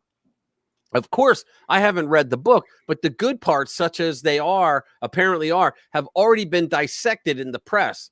When the regime media recoils in disgust at a Democrat's product, you know it's bad. This tome is less a memoir than an alibi. According to her ghostwriter, who apparently did her no favors, she was a victim of circumstances, the victim of dark forces conspiring against her, a hapless naif trapped in a world she never made. But to escape responsibility for what she was ultimately responsible for, the Democrats' disastrous defeat by President Donald J. Trump, she's got to slag everyone else. Her staff was incompetent and didn't prepare her. Journalists were mean to her. Imagine a Democrat pretending to be a victim of the regime media with a straight face. Everyone else is to blame except the person who's to blame, her. It's like Hillary. She got talking points from Hillary. Hillary lost, wrote a book called What Happened? Trump said I happened, and she did the longest book tour in history complaining that she was robbed. Her inability to conduct basic retail politics on the campaign trail was legendary, but she was also unable to build and maintain relationships with the people she needed on her side. I swear to God, I thought that she was mentally ill with that laughing. What she would break out laughing when she didn't want to answer a question. This hasn't changed either. Gavin Newsom, her California competition, was apparently the first one to come out and endorse her. He did. He doesn't get a mention in the book, and he was mad enough to let it be known that when he texted her about the omission, which says plenty about Gavin, but that's not the point here, she said she was busy on her book tour and would get back to him. She never did. I'm not sure which one of them this little conflict makes look worse, but it brings to mind the meme where the Japanese guy looks at Godzilla battling it out with some other kaiju and says, let them fight. Of course, in this analogy, neither of them would be a cool monster like Godzilla. The Godzilla of American politics is Donald Trump. Instead, they would be lame monsters, with Gavin probably being Mothra and Kamala being that ridiculous flying turtle that breathes fire. Kamala tries, as she must, to maintain appearances, to pretend she's still loyal to Joe Biden, but it's clear she correctly believes that the senile old pervert should have pulled out long before he did and given her a chance. Now, it's not clear that a longer exposure to the American people than 107 days would benefit her. That's about 104 days after guests and fish start to smell. But she seems to feel that way, except she can't really say it. Democrats are currently dancing around the fact that Krusty Joe completely screwed their party, but no one yet has permission to boldly speak the truth. That Biden's greed, stupidity, and narcissism, which was enabled by his party's greed, stupidity, and narcissism, kept him in the race far too long. So she just hints at it. It's pretty clear that Biden is bitter about her even mild criticism, although, to be fair, she's bitter about everything, or he is. In an interview with a bizarre transvestite on MS Now, or whatever it's called now, she recently talked about calling him calling him after word came out that he had to undergo new treatments for his illness. He let her phone call go to voicemail hilariously. America is lucky to have dodged a president who engenders so little respect that she gets the new phone who dis treatment. But she's not giving up. She's bravely sucking up to the Democrat left regardless. Sucking up is her style, after all. It's her intense flexibility that has always ingratiated her with people who can help her up the next rung of the ladder. Remember, this is someone who dated Montel Williams. In that same MSNBC interview, she declared that Israel was committing genocide in Gaza. Now, it's no surprise that her stunted sensibilities would lead her to this morally illiterate conclusion, but it's still terrifying to think how close she came to the presidency. After all, if you're one of the two parties' nominees, you've got a shot, no matter how ridiculous you are. Think of how we'd be right now with her in the White House. Instead of castrating Iran and allowing Israel to pummel the semi-human barbarians of Hamas, thereby forcing them to submit to peace, things would be totally different. Those hostages would still be there. Iran would be on the way to having a nuke if it hadn't already tested one. Hezbollah would be plotting its own version of October 7 that would dwarf the original. Israel would be on the verge of annihilation, something that would thrill most Democrats and a few idiotic alleged Republicans. And we could expect her to abandon Israel if she beats J.D. Vance in 2028, which will never happen. We could also imagine that the border, which she insisted could never be closed, must be thrown open again. Forget deporting illegal aliens from inside the country. Not only would every third world peasant on earth be invited in, but she would hand them a stack of cash in a demographic replacement operation that would put Biden's attempt to reshape the electorate to shame. She would make our military a social pathology petri dish once again, instead of a focused warfighting force. Forget changing its name back to the tepid Department of Defense. Get ready for the Department of Hugging and Pronouns. Oh, that's funny. And there are a million other terrible things she would do, because she's a rare combination of neo-communist ideology and unbelievable stupidity. This is a woman who's accomplished nothing except perfect attendance in the job she's failed upward into and keeping Willie Brown happy as his side piece. She's got no record of achievements and no indication of an original thought. She simply wants to be president, not to do anything, but to be president. In that way, she's like fellow destroyer of California Gavin Newsom, except with worse hair. Unfortunately, a lot of Democrats despise her. After all, nothing makes you a loser quite like losing. Every time Trump triumphs, and he is triumphing a lot, it reminds them that they had a chance through Kamala to put him away, both literally and figuratively, and she just couldn't get it done. We should really like to see her run, because she is a loser. She's almost certain to be defeated by JD, and there's no risk putting our money on her as opposed to a different one, because the other Democrats are just as bad. Some are even worse because they're smarter and would be more cunning in the way they would execute their communist schemes to destroy our country. We want a dumb Democrat to run. Isn't that repeating yourself? Both because she's more likely to lose, and if America is being punished for its sins, she'd be less effective should she manage to get elected. That's why all Americans of goodwill, every American who loves the flag, each American who wants his country to prosper, should wholeheartedly back Kamala Harris for the 2028 Democrat nomination. After all, she has the best chance of being the Democrats' worst chance. Spot on. He pretty much said what we were saying. You know, the only problem with donating to Kamala's campaign would be that after that, the Democrats would never leave you alone. Your email would be swarmed. You would get snail mail, you'd get email, and everybody looking for a piece. Yeah. Everybody wants a donation. So if you got on, because if you get on their list, you're done. If you get on their list. I got one more I want to do before we go, because this is just wow. So ready? ICE agents arrest Illinois cop for being an illegal alien who arrived on a 6-month tourist visa. Illinois allowed an illegal alien to become a police officer. So this means that if you were an American citizen, you had a guy with a badge and a gun who could tell you what to do, who wasn't here illegally. Yes, you read the headline correctly. Let's see. Let's do breaking news now. Immigration, Customs, and Enforcement has just revealed in the last short time a police officer working in Illinois is an illegal immigrant. Unreal. Radule Bajovic works for the Hanover Police Department. He graduated from the academy in August, but he has been living in the U.S. illegally for a decade after his tourist visa expired in 2015. His illegal status was discovered as part of Operation Midway. So we wanted to bring you the very latest on that. Can you imagine that? And the Democrats are going, Where's they're he beside from? themselves.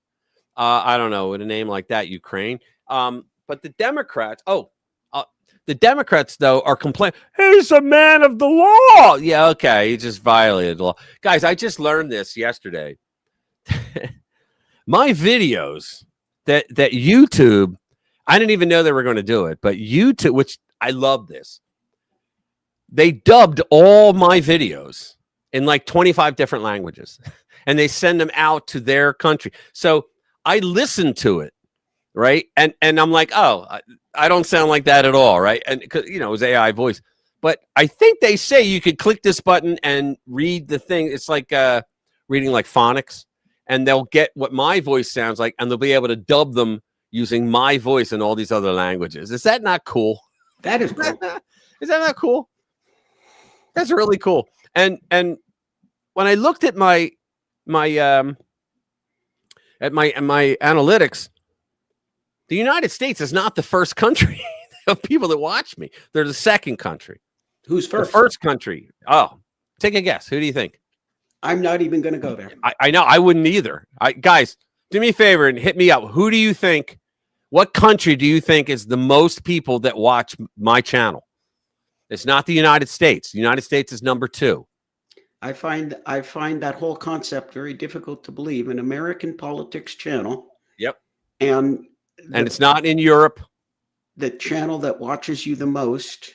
Yep. It's not in Europe. Okay, you've given us a clue. If it's not in Europe, it's got to be like Canada or Australia. Nope. You're I would say you're closer with the second, but not really. But no, it's not England, bro. Thanks. Nope, not Russia. Nope. Good guess, though. Good guess. Yeah, very good guess. But they're both in Europe, so no, it's not nowhere in Europe. Japan. No. Another good guess. Nope. Jade guessed mine. Okay, cool. Now, all right, here it is. The country that most people view my videos, India. Can you imagine? That's India. over the top, man. Yeah. Hey, India. Oh, Pam got it. Pam got it. Oh, yeah, Pam. India. Yeah. Pam Chris, didn't see you, brother. Good to see you, bro. Thanks for being here. Yeah, so India. Yeah. See, Lou got it. India. Yeah. Can you believe that? I know. Well, number 2 is the United States, and then the UK, Ireland. Yeah. I absolutely never would have guessed that, but it makes sense because there's a lot of people in India very interested in American politics. In American politics. Yeah, it does make sense. So I don't know, man, but that's crazy. But that's where a lot of them come from. And the U.S. is next, and then it's the U.K. after that. All the countries in the U.K. Yeah, so that's pretty cool. Hey, guys, do me a favor if you haven't already, hit that like button. Let me see how many we got. What do we have here? We got 19. Come on, guys. Do us a solid. I'm seeing 20 likes. Nice. Somebody just hit it. Appreciate it. Mongolia. Yeah. I don't know. Where's Canada? Where's Canada on the list? Yeah. I don't know. I'd have to go into the analytics. I'll let you know, though. But yeah, some people from Canada do. We got them here. China has a lot of people who probably can't find the stream. Yeah, I know. They're not allowed. Actually, that would have been another very good guess too, China. Yeah, but they're not allowed. They block it. They can't get outside. Only people who can. And if they have YouTube, they have special rules. They can't. On their YouTube. They can't get to the. They can't get to the internet except through their server, their Chinese firewall. Thank you, Dottie. Yeah, they're behind the Chinese firewall. Yeah, they are. I know you guys are the best, man. Sometimes where we're just bullshitting, I like to read your comments. You guys make me laugh. I look down. Yeah, I look down. I got them beside me here. So yeah. Let me see. What are we up to now? Okay. All right, 20. Nice. Thanks, guys. Hey, guys, we love you all. You know that. Next week, 21 likes. 21 likes. Right. 21. Bring a friend, please. Bring a friend. Bring 2 friends. Yeah, bring 3 friends. You guys got 3 friends, right? You guys got friends? North Korea. That was a good one. That's a good one there. North Korea. Yeah. Yeah, 21 likes right now. Thank you, everybody. Oh, also, guys, next week, I'm bringing back Mark Davis for an interview. He's the guy, if you don't remember, he's the elections expert deemed by 5 different courts in Georgia. There's so much shit going on in Georgia right now. And he's like in the middle of it with the election integrity people. Dominion was purchased by another company. There's so much stuff that he's going to talk about. You're going to want to see it. Dominion was purchased by a former GOP election guy. Right. Oh. And yeah, I know. You got another donation here. Oh, wow. Very cool. Hang on. We got to do that.